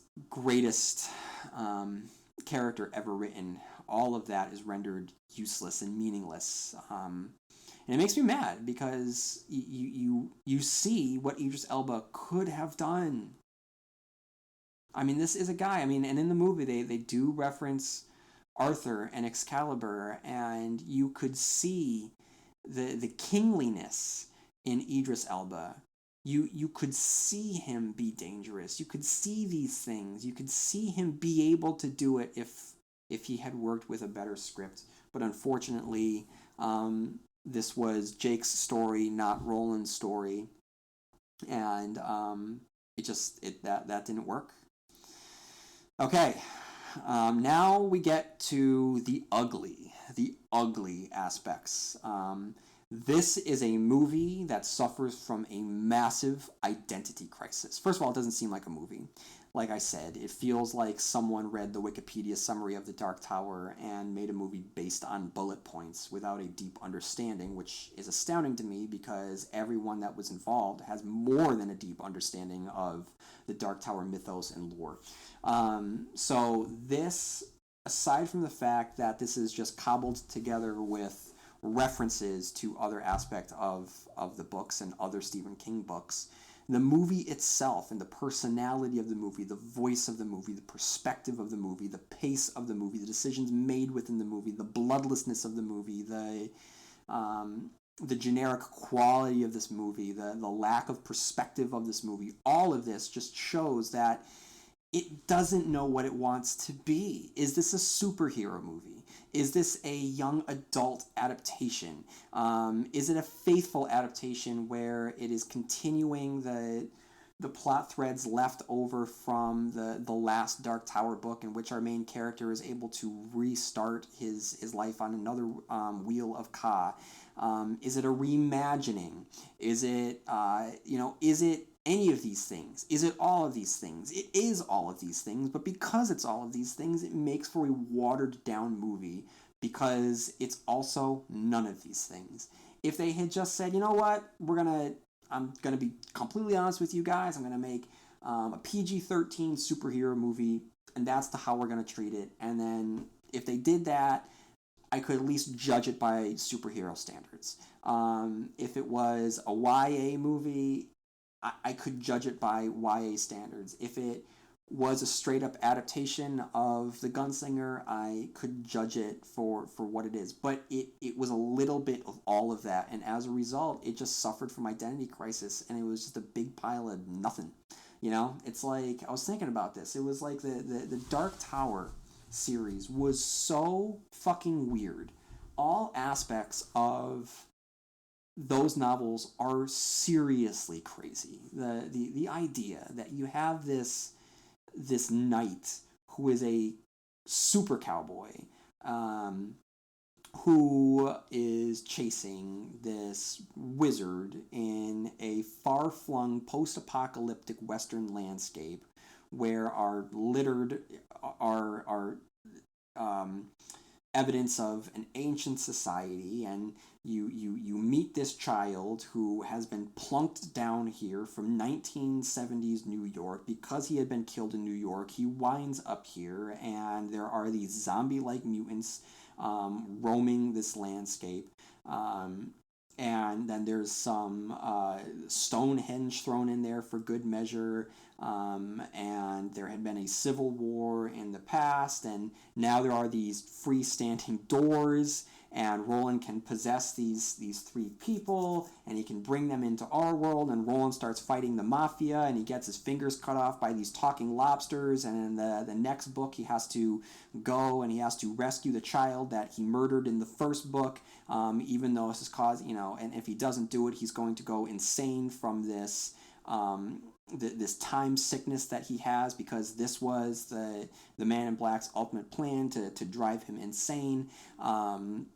And they have to fight this giant robot bear, and then they have to go draw a door in the dirt and carve a wooden knob to fit in the dirt at the same time that the boy in New York goes into a haunted house that comes alive, and it starts to try and eat him. Then they reunite, and he gets a talking raccoon, and they go to a futuristic version of New York City that is now in ruins, and there are two camps of warring factions, one led by someone named the TikTok Man, who has a pirate as a sidekick, and they all worship this talking, sentient, insane train, and they all get on the train, and they start speaking riddles to the train, and it's a life or death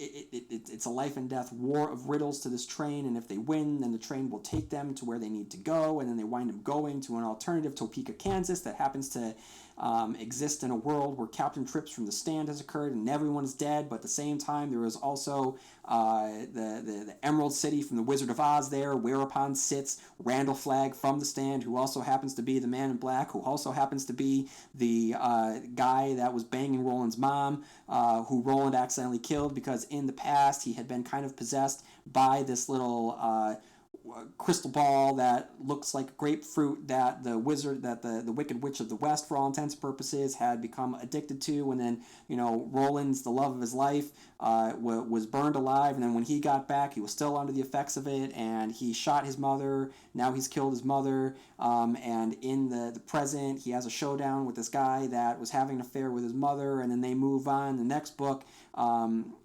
they wind up having to fight a bunch of Doctor Doom robots on horseback who wield lightsabers with the help of a vampire fighting priest from Salem's Lot, and they have to fight an evil C-3PO. All the while, Susanna is suffering from a possession of another entity because she's now pregnant with Roland's child, because when Roland in the first book had sex with this speaking ring demon, it took his semen and then went to another place in Midworld, and they did some technological magic mumbo jumbo to create an artificial being that was then reinserted into into Susanna by another speaking demon in the third book, and then it comes out as this shape-shifting little spider baby that then eats the guy that had been sleeping with Roland's mom, who happens to be Randall Flagg from The Stand, who happens to be Flagg from Eyes of the Dragon, and The Man in Black. And then they have to go basically to the Burbs, and the Burbs is taking place in Midworld, in the Thunderclap, under an artificial sun, where all of these people who have all of these psychic powers are trying to bring about the end of the world. And it's insane. Like, that is just a small little look at this story, and none of that is in this movie. Thinking more about it now, originally I didn't have much of an issue that it wasn't rated R, but yeah, now that I think about it, it really should have been R-rated, and not for the sake of being R, but because the material lends itself to being R, and with an R rating along with it would come danger. All of this movie, like I said, were just scenes that were happening, and at no point did I ever feel that there was any danger, which leads to my next point, is that there was just no tension in this movie. Partially because I didn't care about the characters, and partially because scenes flitted through the plot without building any momentum. Jake encounters the doorway demon and defeats the doorway demon by telling it to stop. And then Roland encounters a Thinny, never mentions it by the name of Thinny, and then he has to defeat the Thinny creature, and then we never see another Thinny or any other creatures, and the orcs, or whatever the hell they are, they're basically just super orcs. They show up, Roland kills them, and then Roland takes out 100 people and monsters in the Dixie Pig, and he fights Sayre, and nothing happens, and him fighting Sayre is no different from him fighting anyone else, and then he fights Walter, and then he beats Walter, and he beats Walter the same way he wanted to beat Walter the first time, with a bullet. And it's like Batman fighting Bane in The Dark Knight Rises, when his mode of attack and his grand scheme to beat Bane the first time around was to punch him in the face a bunch of times, and he lost by doing that, and then he trained really hard to punch him in the face even better the next time, and the next time he did it by punching him in the face. That time it worked. Same thing here. Roland's big plan to beat Walter was to shoot him, and then he wasn't able to beat him by shooting him, but he was able to beat him by shooting him the second time. So, I mean, stuff like that, there's just a complete lack of tension. And it just really... I mean, how can I buy into this movie if I just, at no point do I feel as though there are any stakes? Because there aren't any stakes. This is a movie with nothing less than the fate of existence and the concept of existence on the line. And it just, there's no tension. There are no stakes. There's no threat. There's no danger in this movie. They say that there's danger, and they say that, you know, the tower will fall, but they fail to illustrate why that's a bad thing. Sure, monsters will come in, but how generic is that? You know, that in of itself is a whole issue. The fact they failed the tower completely. The tower in this movie is repurposed to be a thing of good. It is to keep the monsters at bay, and that's not what the tower. The tower is the hub of existence. It's almost it's indifferent to the concepts of good and evil. It is there. It is the foundation upon which this universe and all universes have been built. It is the mind of God, and here it's to keep the bad guys away, and it's such a children's retelling, watered down version of what the tower is, and it takes away all of the nuance, and because someone wants to tear it down, it's a bad guy, and clearly Roland's a good guy because he wants to save it. And you know, why does Walter want the tower to come down? I mean, in the books, you know, the Man in Black is a nudge. You know, he's a trickster figure. He's getting in Roland's way. And then the Crimson King, he wants to bring the tower down, not from any major gain. He doesn't want to get power. He doesn't want any of these things. What he really wants, he wants to get off the goddamn tower because he's trapped up there. That is clear motivation. There is no motivation for any character here in this movie, and that the movie suffers unbelievably as a result because of the lack of tension, the lack of motivation, and the fact that every single scene is dry, perfunctory, to the point, so matter of fact, generic, unimportant. No scene is delivered with any flair whatsoever. When we first meet Roland, this should be a giant moment. It is not treated as a giant moment. Actually, the first time we meet Roland is in a dream sequence in which he is getting his ass handed to him by the Man in Black. The first time we see the Man in Black, he waltzes in like a bad guy, not like the Man in Black. So these scenes that should have moments of import do not. I would say that the biggest moment of, wow, that's cool, this was treated with more weight than other scenes, actually happened in the trailer, and it was the Gunslinger's Creed that happened at the end of the trailer when Roland was able to shoot the guy that was fleeing with Jake. That was a well done scene that, I think still worked in the movie, just to a lesser degree than it did in the trailer. But there's no scene like that. There's no fluctuation of importance or a distribution of weight to character beats or moments. And I think of Tarantino, because Tarantino knows exactly how every single beat and every single moment of every single scene should play out and renders each scene thusly. Spielberg also knows how to do it. When he knows that the shark needs to be revealed, he knows how to make that happen.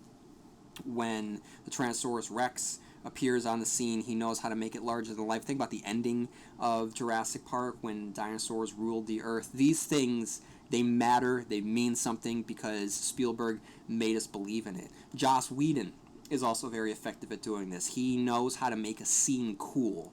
I'm thinking more of his comic book work, but he knows how to distill a scene and make it memorable, make it last, make a character introduction. When Kitty Pryde sees Colossus for the first time again, that's a powerful moment.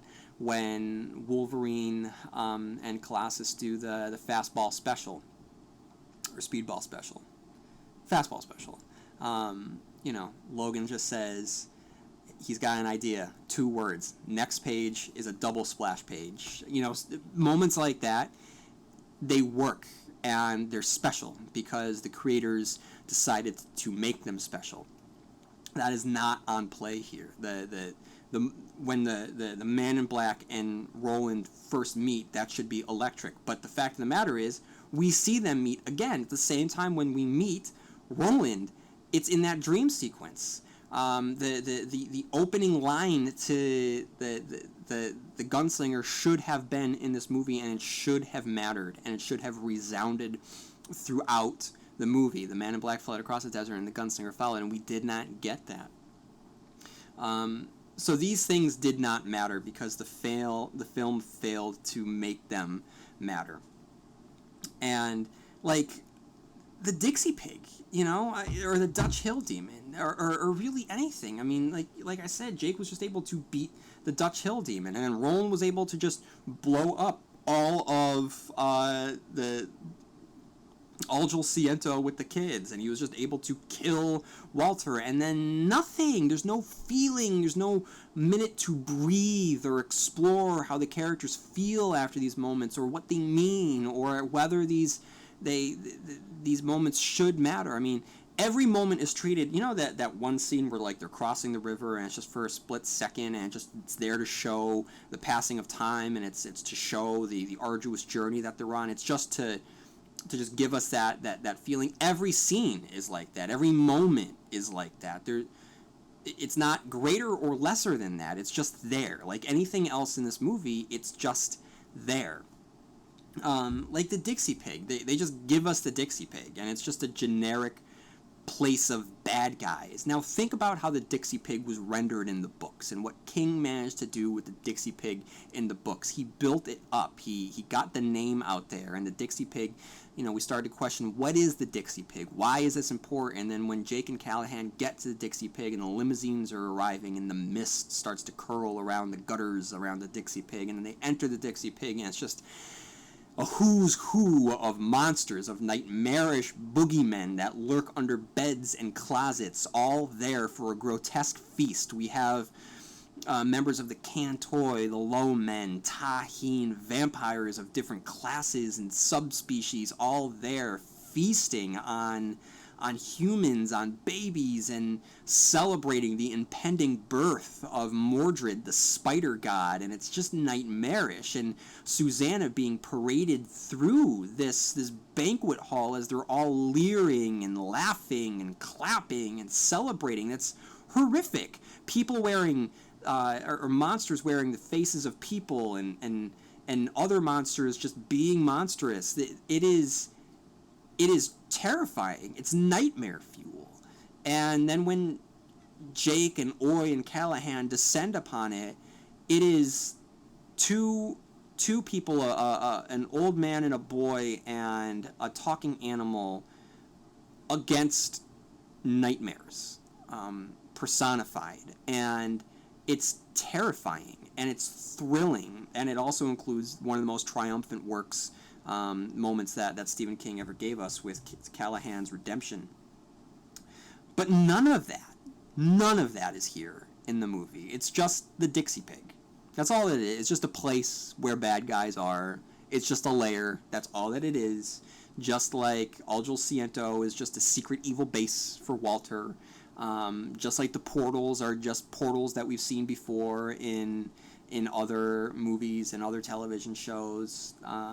It's just there. They're just there. It means nothing. It doesn't leave you with feeling. It's just there. In the books, King took his time to differentiate why these portals were a little bit different. Like I talked about the ratio between magic to science. He was able to come at it from a perspective where it mattered and it was a little bit different. And then he was able to build up character introductions. He was able to build up confrontations and subvert our expectations. And he was able to make these moments last in our minds for the rest of our lives. And I forgot about 90% of the movie by the time I left the doors of the theater.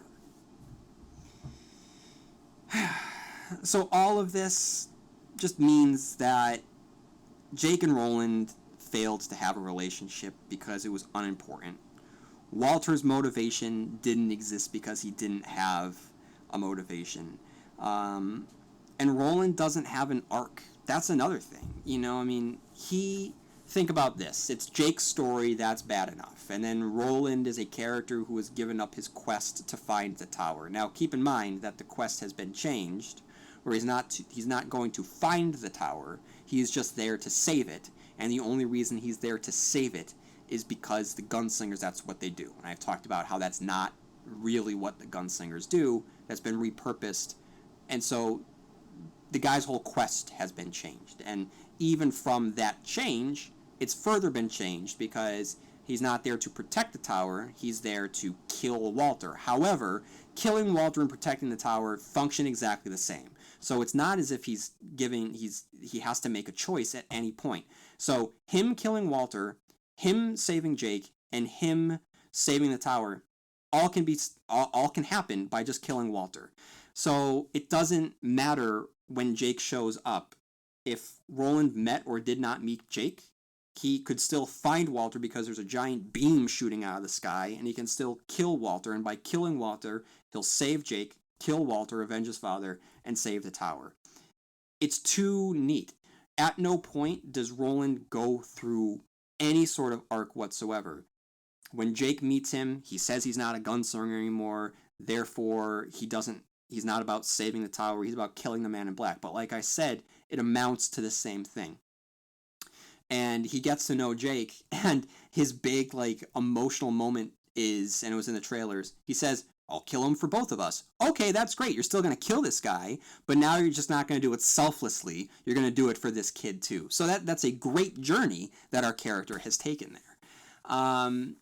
Yeah, and then ultimately he does do it with a bullet, 2 bullets, and then he kills Walter, and then that's it. He just kills Walter, and no one cares. So there's nothing to Roland as a character. There's nothing to his character arc. He ends the movie really the same way that he began the movie, which is just awful. Like I said, this is an A-class actor that really could have done something with the role had he been given something to work with. I would have liked to have seen him go on an emotional journey.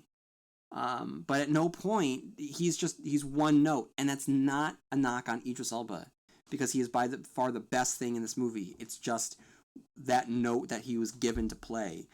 He wasn't asked to give anything more. Now, why do we have Crimson King graffiti on the walls? Why is that a thing? Because if I didn't know who the Crimson King was, I would just assume that the Crimson King is Walter, because he's clearly the bad guy and everyone's at his beck and call, so he's got to be the Crimson King. I mean, clearly I know who the Crimson King is, but no one references the Crimson King. No one talks about the Crimson King. There's just, I guess they just tantamount to Easter eggs on the wall. And then lastly, it's just this kind of goes to the fact that all of these scenes are rendered with such unimportance. There is just such a limited perspective, and for a concept that deals with multiverses and alternate timelines and fixing the past and time loops and vampires and talking animals and talking trains and all of this crazy stuff. It was just so generic a concept and delivered so generic and with such small scope. I mean, even the scenes of New York don't seem big. It just seems like it was filmed in like one block, and Midworld did not seem huge. And one of the things about Midworld that really separates The Dark Tower from other sci-fi, either sci-fi novels or fantasy novels, is the fact that reality is crumbling so drastically that concepts like space and time are changing. So the physical space of Midworld is growing as time is starting to lose its consistency. So things like that could have been played with so interestingly, and they never did. They never played with that. And we got a very boring version of Midworld that doesn't look any different from any other dystopian or post-apocalyptic story, which is so run-of-the-mill and generic at this point. And I wonder if some of the studio notes were asked to make it look like that, because that is palatable and that's something that the viewers can understand. Whereas they should have just really leaned into the weird, and they didn't. They did anything but. They made this safe. They made it small. They made it palatable, and ultimately they made it boring. The Dark Tower books. Reading that experience was like a gourmet cheeseburger, okay? A grass-fed beef served on a artisan roll, and when you take one bite, it's cooked to perfection, and it's juicy and it's lean, and it's just everything that you wanted a burger to be. So that's what the books were like. And the movie is like going to like a hospital cafeteria and just getting like a frozen patty. It tastes fine. It's not good. You wouldn't recommend it, being like, hey, go to this hospital or the cafeteria, the burgers are to die for. It, might, kind of fill you up for about 20 minutes. But, it did its job, but it's going to be unmemorable. That's the Dark Tower. It's a watery milkshake. You want like a thick, rich milkshake, and what you got instead was just a watery milkshake without any consistency. That's what this movie is. Like, look at the big scene in Jake's dream, the fall of the gunslingers, right, where it was supposed to be the last stand of Roland and his father and the affiliation. I think there's like maybe 2 guys on the ground that Walter strolls by, and in like 5 feet of forest. Like, there's no vision here. There's no scope, and maybe that's because of budget. Maybe, but this is I don't want to tell Nikolai, Arcel, or the producers how to do their jobs, but this is a big moment. This is the fall of order within a civilization, and if budget restraints are not allowing you to show corpses on a battlefield, then we need to find a different way to really convey that emotional punch, an emotional and visual punch. It just looked like a couple dead guys, and that was it. That's the movie. It was just like it was just a thumbnail version of what it should have been. The movie wasn't good, guys. The movie wasn't good. And every day that passes, the more I dislike it. When I left, I was like, okay, it wasn't as bad as I thought it was going to be, based on what I had heard. That was my initial thought. But every day that passed, and the more I turned it over in my mind, and how forgettable it was, especially when you compare it to the books, it just got me more and more frustrated.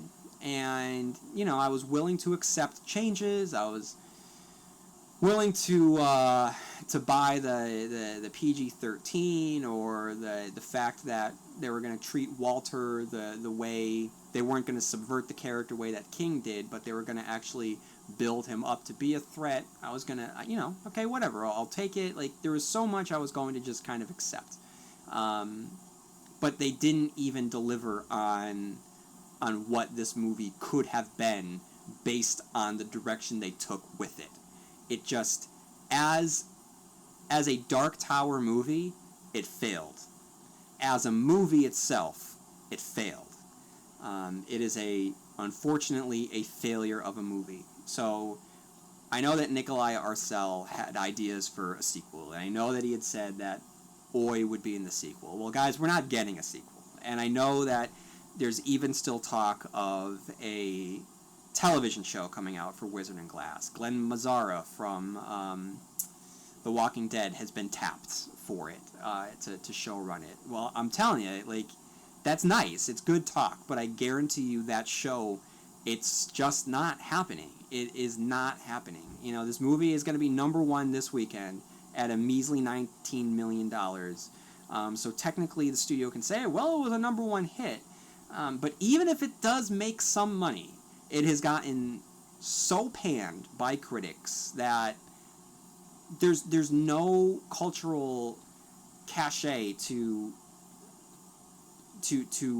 propel a sequel to this movie. Because, you also got to think that, hey, another Sony property, Spider-Man, the Amazing Spider-Man movies did well. They made money. Diminishing returns, but they still made money. Even though they made money, the critical consensus was so bad that it was in their best interest to hand over the reins to Marvel Studios. So just because it's going to make money, that's not enough. It needed to latch on to the cultural conversation, and it did in a way, but only because it was pretty much agreed upon that it was just not a good movie. And people are going to talk about that. They're not going to talk about the qualities of the movie itself. They're just going to talk about how bad the movie was. Not about what they want to see in a sequel. I think the conversation around the Dark Tower will always be what could have been.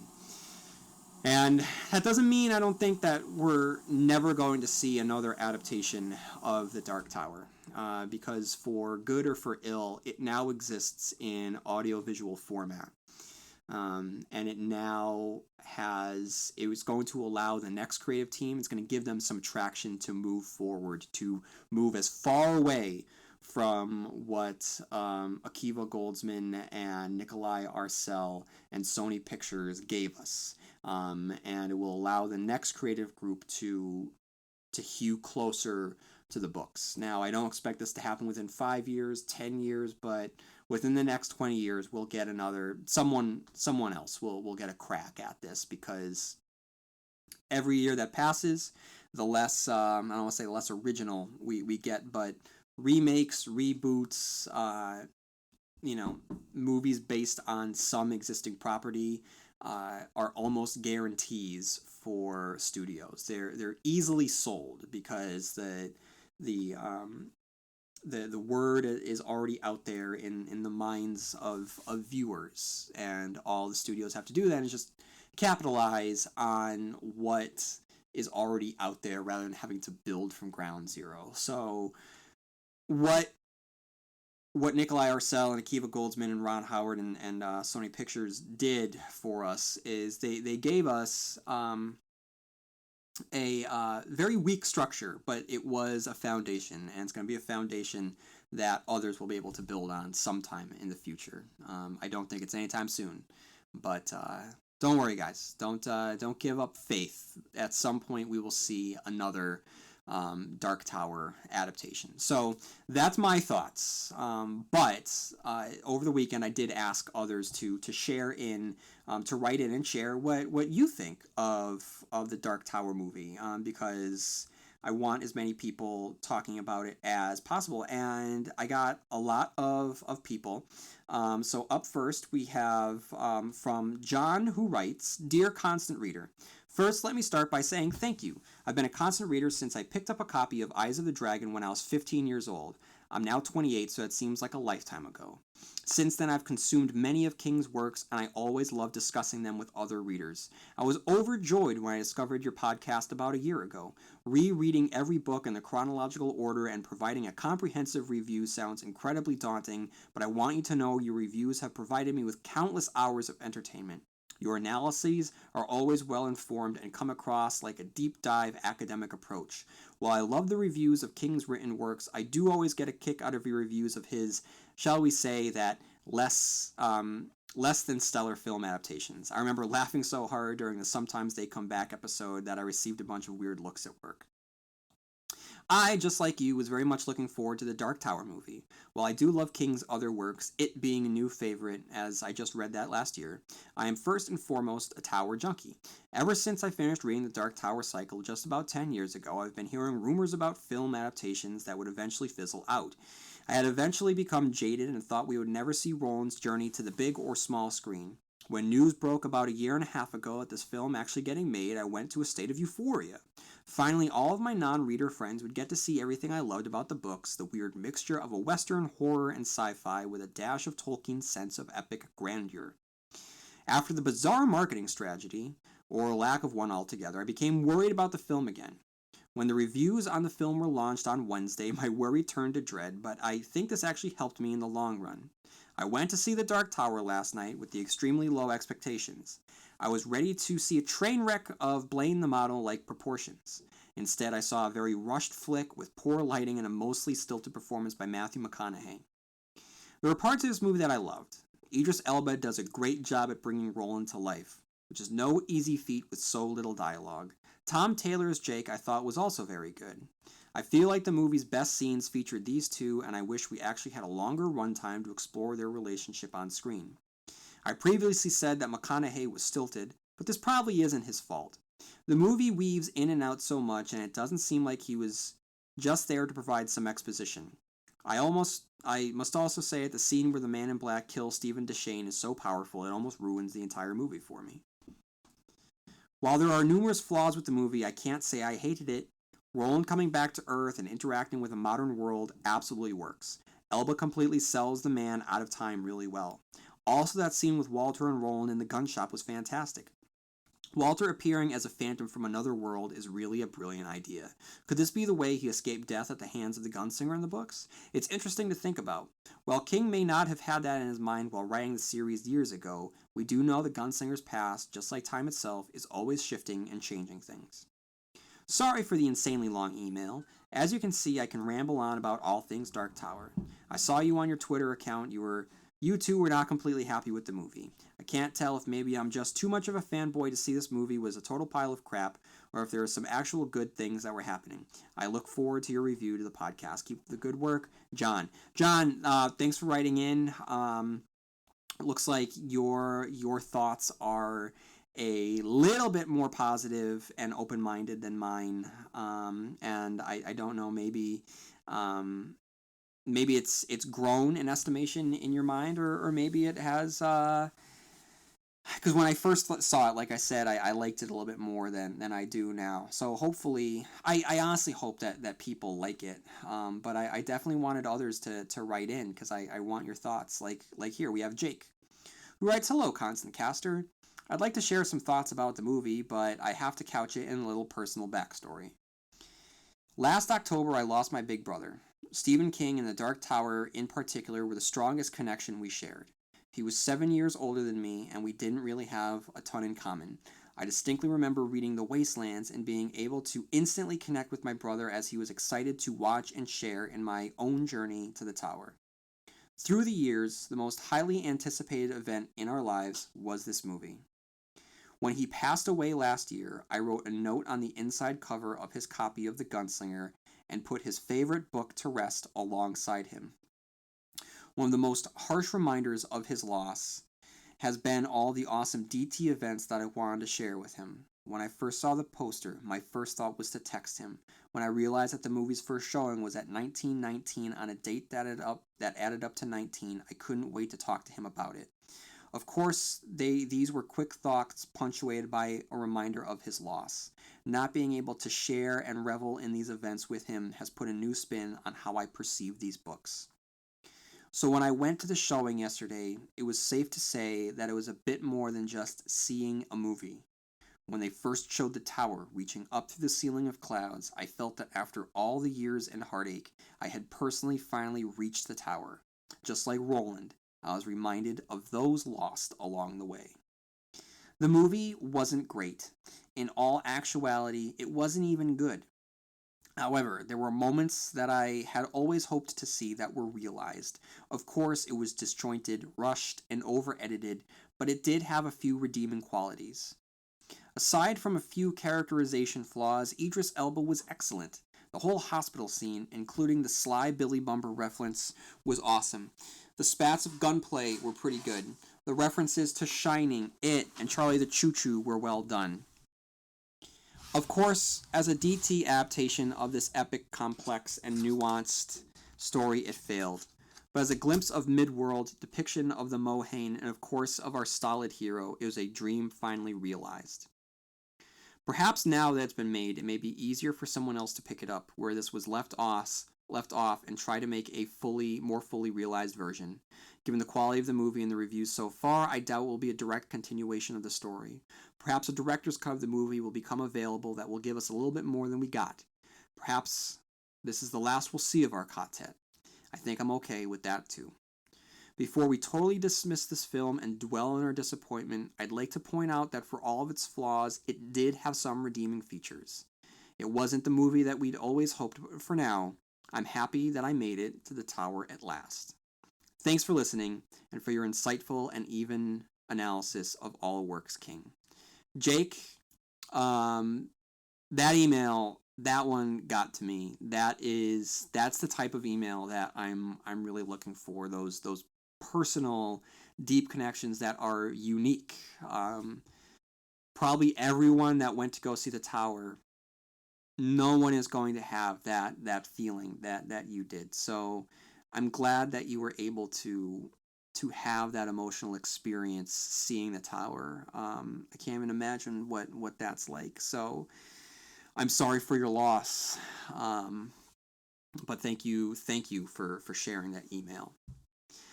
And up next we have Manan, who writes, the part that lost me was that it was Jake's story, and that Roland's focus was on Walter and getting his revenge. WTF, the Man in Black isn't even that prominent in the books, and the origins of Jake and Roland's relationship is crucial to the story. Don't even get me started on them overlooking Eddie and Susanna. I hated it. I hated it so much. I'm still reeling over how completely not okay this movie was. It will ensure that even less people will want to read the books, and I find that really sad.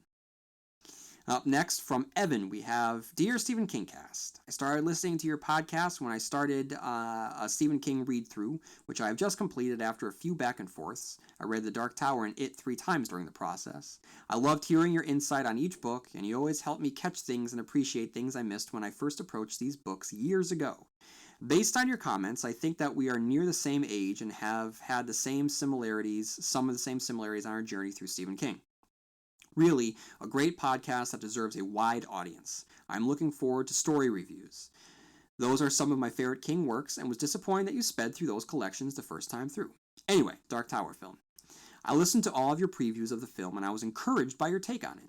The reduction of the plot to the 3 characters made sense, and I felt that it could work. However, I was 99% sure that this situation would require Jake's death. Even when I was watching the final scenes, I was expecting the follow-up to I Kill With My Heart to be the death of Jake, thus saving the tower. That ending would have fit with the theme of the Dark Tower 1, Roland choosing the tower over love. It seemed obvious to me. It's not as if Jake's death are subtle plot points in the books. I left thinking the film could have been redeemed at the end, but the filmmakers flinched. Now, I did not read any earlier scripts, so maybe it was not flinched, but it just never occurred to them. I just find that hard to believe. I do not want to complain, and I certainly do, and certainly not to you. I did not find much to like in this film outside of a handful of visuals. The Dixie Pig fight was nice. Elba was good, especially in New York. Doctor's Office was maybe my favorite moment. I like the attempt at showing the Devar toy, but I am not sure why the film makes flinched on another important book plot point, the willing participation of the Breakers.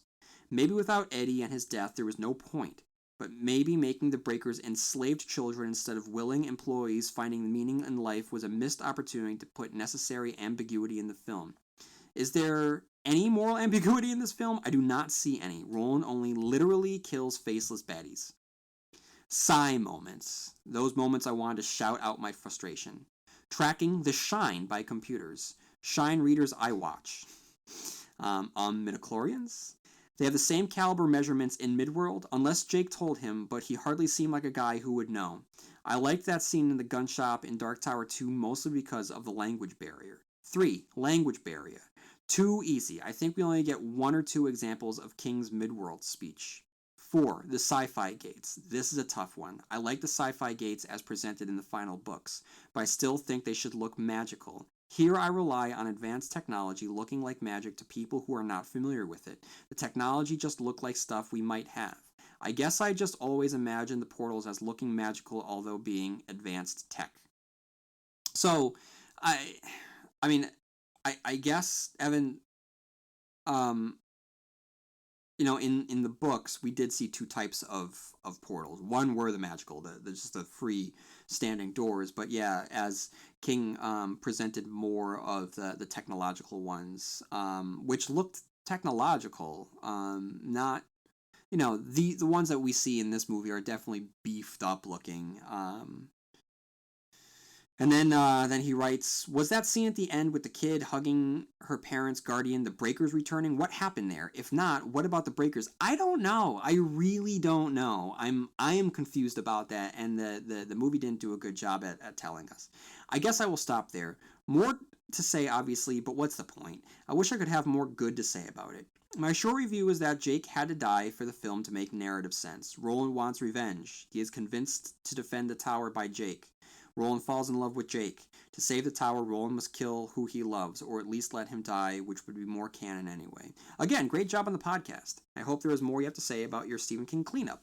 Fan culture needs more serious academic readings, and Stephen King deserves more appreciation by academia. I think your podcast makes that clear. Evan. Evan, thank you for writing in and for sharing your thoughts. And then we have Maggie, who writes, hello, I read your comments on the movie, and I've heard other not-so-great reviews as well, but I really liked it. It was different from the books in a lot of ways, and I wish Eddie was in it. I've only read the first 3 books, so I know I'm not as invested in the original story. As adaptations go, I think if they tried to make it closer to the books, they would have failed. It's unusual for me to send out an email to someone I don't know, but I've followed you on Twitter for years, and I know that you've been as anxious for the movie as I have. So I'm just going to send this out to you, and I'm happy to talk more about it if you want, Maggie. So Maggie, yeah, thanks for writing in, and feel free to write in again. And I'm glad that you liked it, and I'd like for you to share more thoughts on why you did like it, because most of the reviews coming in are the reasons why people didn't like it, so it's important for you to get your thoughts out there. Then John writes, character depth. Delightfully weird concepts, which at the same time feel grounded. Ballsy writing. 3 main qualities I associate with King's works. 3 qualities the Dark Tower wasn't afraid to embrace, resulting in an adaptation that wasn't faithful to the spirit of its source material. It's just bland. And it's a shame. This should have been much so bigger than a movie. This should have and could have been a lifetime event for us fans. Instead, it came by one random week in August of 2017 with little fanfare and will be quickly forgotten. A big moment in King fandom has moved on. Poor director, clearly a fan himself, says he grew up with the novels, loves them, but can he ever pick the series up again and enjoy reading it? Thank you for writing in. Great points. And then we have Cynthia, who writes, I saw the movie yesterday and wanted to take time to mull it over a bit. I did go into the theater with an open mind. I knew it wasn't going to be an adaptation. I will start with what I liked about the movie. I loved seeing the Dark Tower on the big screen. Wow, they nailed it. I teared up a little, I must confess. It was also nice to see the Taheen on the screen, how their masks shift was really captured really well. The Easter eggs were nice as well. It was fun seeing them in this movie, and it kept with the spirit of the Stephen King universe by showing that all of his works tie together. Now for the bad, and I'm going to try and keep myself centered only to speak of a couple. First off, our main character, our tower junkie, the man who would only let death keep him from his beloved tower, the very essence of Roland from the book was absent from the movie. I'm not going to gripe about the casting choice because that was never an issue for me and still isn't. The movie was not about the gunslinger from the book. They can call it a continuation of the book all they want, but it wasn't even that. This was a different character. I don't think they even came close to showing his grit, determination, his single-mindedness, his purpose. And they made him into a pseudo-superhero in the climactic fight with the Man in Black. Roland is supposed to be fast and a great shot, but not a superhero. My other complaint is with the supporting cast. Terrible acting. There are other fundamental flaws with this film as well, but I will just leave it for another day. Can't wait to hear your podcast. Keep it up. That's from Lynn. Sorry, I said Cynthia at top, but it's really from Lynn. So thank you, Cynthia. And up next, we have Will, who writes, Dear Constant Reader, I saw your call for listener reactions on Twitter, and I hope that I'm not too late for the recording. As I write this, I just got back from a matinee screening of The Dark Tower. I came to the movie as someone who is relatively new to the series. I had been aware of it for many years, but it's only within the last 6 months or so that I've finally gotten around to reading it. I'm using Bryant Burnett, fan of the podcast, the Essentials Expanded version, as my guide. And you guys can find it if you go to the Truth Inside the Lie blog spot as my guide. And as of this writing, I have completed it through Insomnia, with Rose Matter soon to come as I finish the book I'm currently reading. I haven't been reading King exclusively, so I'm not chugging through the list as quickly as I might otherwise be. I've also been leapfrogging over the books that I've already read. For instance, I read The Stand last summer, and I felt no need to revisit it so soon. At any rate, thanks to pop cultural osmosis, I'm aware of several of the plot developments to some, even though I've only read through the Wastelands as far as the series proper goes. For example, I know about King's self-insertion and the cyclical nature of the ending, though I don't know how those things are executed, which characters die or survive along the way, etc.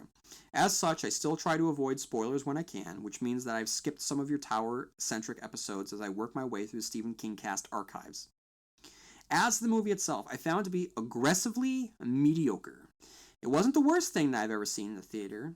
I was there on opening weekend for Spider-Man 3 and X-Men The Last Stand, after all, but it was right up there on the list of movies with the most wasted potential.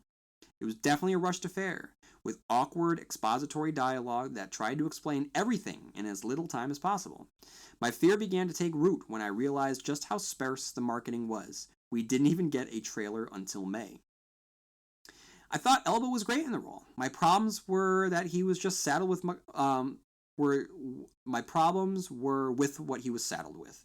McConaughey could have been great as the Man in Black, but his mustache twirling in his secret base of evil got a bit tiresome, and it felt as though his primary mooks were supposed to be a bit more developed as his dragons, to use TV tropes terminology. It also got a bit tiresome to hear the shine referenced over and over. I felt like shouting, I get the reference, knock it off! I did, however, appreciate the little shout-outs, from the Pennywise amusement park to the Blink and Miss It Rita Hayworth poster. I'm a sucker for that kind of fan service, and makes sense in this movie. Focusing on Jake made this movie feel as though it were based on garden variety YA novel rather than a very adult multi-volume series. I had no real problems with the actor's performance, but it should have been Elba's movie. That's what hurts the most, I think. It's not so bad that I hate it, but the wasted potential is almost palpable. I can only imagine what it's like for the fans who have been there from the start, who had to endure the years of waiting between novels. It's all but a cliche to say this about adaptations, but this should have been a season-long television series with room to breathe. I do, however, maintain my hope that it will be enjoyable. It, like It, the movie coming out. I'll end by thanking you for the show. I've been working my way through the archives over the last several months, listening to episodes as I read the books. I've enjoyed it very much. Will. Will, thank you for writing. I agree with pretty much everything that you are saying. Then we have Lou, who writes, Hello there. I love your podcast. I've been a loyal listener for quite some time now. You and your analytical reviews get me through my commute and sometimes work itself. Thank you, Cy, for that. I'll keep this short and sweet. The Dark Tower movie, which I just watched 20 minutes ago, was just okay. Not terrible, but not good, if that makes any sense. It does. I know what you mean. Just way too much mythology stuffed into this half hoagie of a film. It all felt so rushed, with little to no character development. I'm fine with the changes to the story. After all, this isn't Roland's first go-around. The world building was half-hearted too. Midworld doesn't feel like a fully realized place to me in this film, but whatever. Idris Elba does a fine job as Roland, but I feel like he isn't given a lot to do but pout and say familiar lines from the book. The kid who plays Jake does an okay job, but I found his take on Jake uninspired and one-dimensional. The real highlight of the film is Matthew McConaughey as the Man in Black, who is all parts menacing and charming. It almost feels like a waste. He would have been better served starring in a new adaptation of The Stand as the Walking Dude, which he originally was going to be. Anyway, that was neither short nor sweet. Keep up the great work, sir. Glad you're back. May you have long days and pleasant nights. Louis Pagan, aka a constant listener, and may you have twice the number. Then we have Lou, fellow podcaster from the Stephen King podcast. Everyone that's not listening to the Stephen podcast, you need to go over there and listen to it, because this was probably the original Stephen King podcast. And we have Lou and Lilia, who runs Lilia's Library, which is the comprehensive source of all things Stephen King. So you're going to want to listen to those two guys over at the Stephen King podcast. And so Lou shot me an email, and it's a very quick email, but it's worth discussing because I think that it's very, very true. And Lou wrote, is it just me, or did the internet hive mind seem to decide to dislike the Dark Tower movie and love the It movie before seeing either? So it was a really interesting way to view this. So rather than giving, his thoughts on the movie itself, Lou really brought up a good point, one that I kind of was thinking at the same time. Maybe it was because of the apprehension that came from the lack of marketing, but I do feel that because both films were being released in such close proximity to another, people took sides, with most people favoring It. And I do think that's because you had one company, New Line Cinema, that really seemed to believe in this movie through confident marketing. And then you had Sony Pictures that wasn't really marketing. So we got the It teaser in April, maybe, or May. Not that far removed from when we got the Dark Tower one, and it was great. Number one trending on Twitter, all the buzz. We had a good rollout on our Entertainment Weekly with the reveal of the look of Pennywise back when the movie first started. The other trailer has just come out. I will talk about that. Almost 2.5 hours into this review, so I won't talk about the real It trailer. The first one was considered a teaser, so It trailer number one I won't talk about with this podcast. Maybe the next podcast. Now the TV spots are showing up, and with every TV spot, we're seeing something different, something new. Whereas the Dark Tower trailers that we saw, the two of them, and all the TV spots, it was all the same footage. So you have one studio that is finding new ways to market, and they're being very, very clever, and they're being very fun, and they're being very confident about it. And on the other hand, we had Sony, who didn't know how to market it, that didn't really have much to market with now that we know the truth. But yes, I do believe that people made up their mind before the movie came out. I do feel as if the movie was good, though, people would have acknowledged that it was good. I just don't think that the movie happened to be very good. And then lastly, we have Tim, who writes, is Walter really dead? Or is it what Roland and the viewer are led to believe? And this first movie ends like the first book with Roland thinking that Walter is in a pile of bones. We heard his calling, the whistle, at the end, and there was no blood. Can he eject the bullets? It was Keystone Earth, though, but like in Wizard and Glass with the scene with the TikTok man, Roland's guns could not kill the Man in Black. It was only when Roland tried to use Jake's gun from Earth that the Man in Black reacted and vanished before Roland could kill him. Was to come as a result of that? Dark Tower Junkie from Twitter. So, Tim, that is it's a good question, but again, it goes back to the unreliability and the lack of definition around Walter's abilities. Like, I don't know what his vulnerabilities are. If he's more vulnerable on Keystone Earth or not. I don't know. But I would not expect us to see Matthew McConaughey as the Man in Black again. I just don't think that that's going to happen. Maybe Walter lives to terrorize him on another day. That would all depend on whether or not this is getting a sequel. And spoiler alert, we're not getting a sequel, guys. Don't hold your breath. We barely got this movie, and it failed to deliver. So, for all intents and purposes, the Man in Black won. The beams have been destroyed, and Toadash space has swept across all of existence. All right, guys, I wish that I had better things to say. I really do. But it's in the past, and it wasn't what we wanted, but at the end of the day, we got to say we saw a Dark Tower movie, and that's cool. I just hope that the next time we see an iteration of the Dark Tower, whether it's on television, whether it's on the big screen, that it's a better realized version. Doesn't have to be just like the books. I just want it to be good. I just want it to be better than this was. So, good news is, whatever we get next has to be better. Good news. Even better news. In less than a month. No, sorry. Still over a month, but close enough. In just about a month, let's say, we have what looks to be the real deal when it comes to Stephen King adaptations. Everything that I've seen from it looks awesome.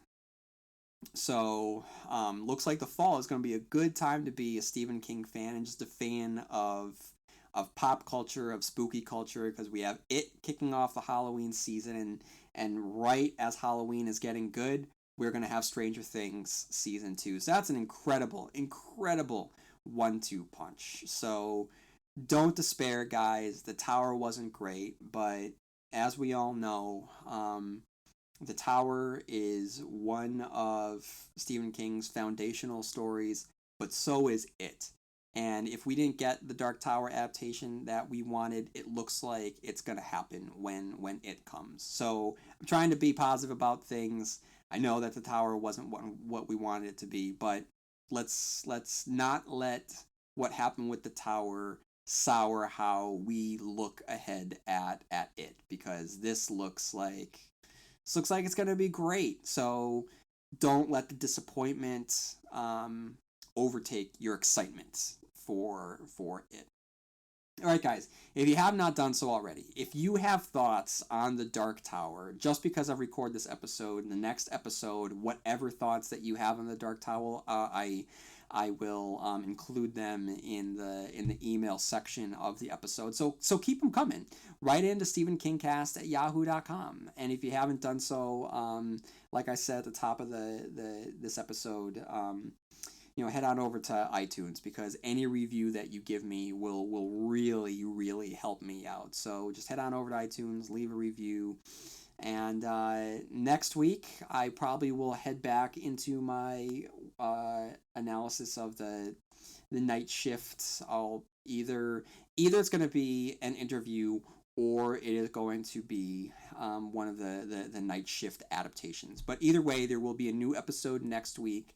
And anyone listening that hasn't seen The Dark Tower, you should see it. I mean, it is worth seeing to make up your mind about it. And the more people that see it means that it makes more money, which means that the chances are, with every ticket that's purchased, is a sign to Sony saying that you might not necessarily been into this movie, but you're into the intellectual property and you would like to see more of it. So don't boycott it, because that's only going to hurt yourself in the long run. Go see it. Support the content, support the product, support Cy King.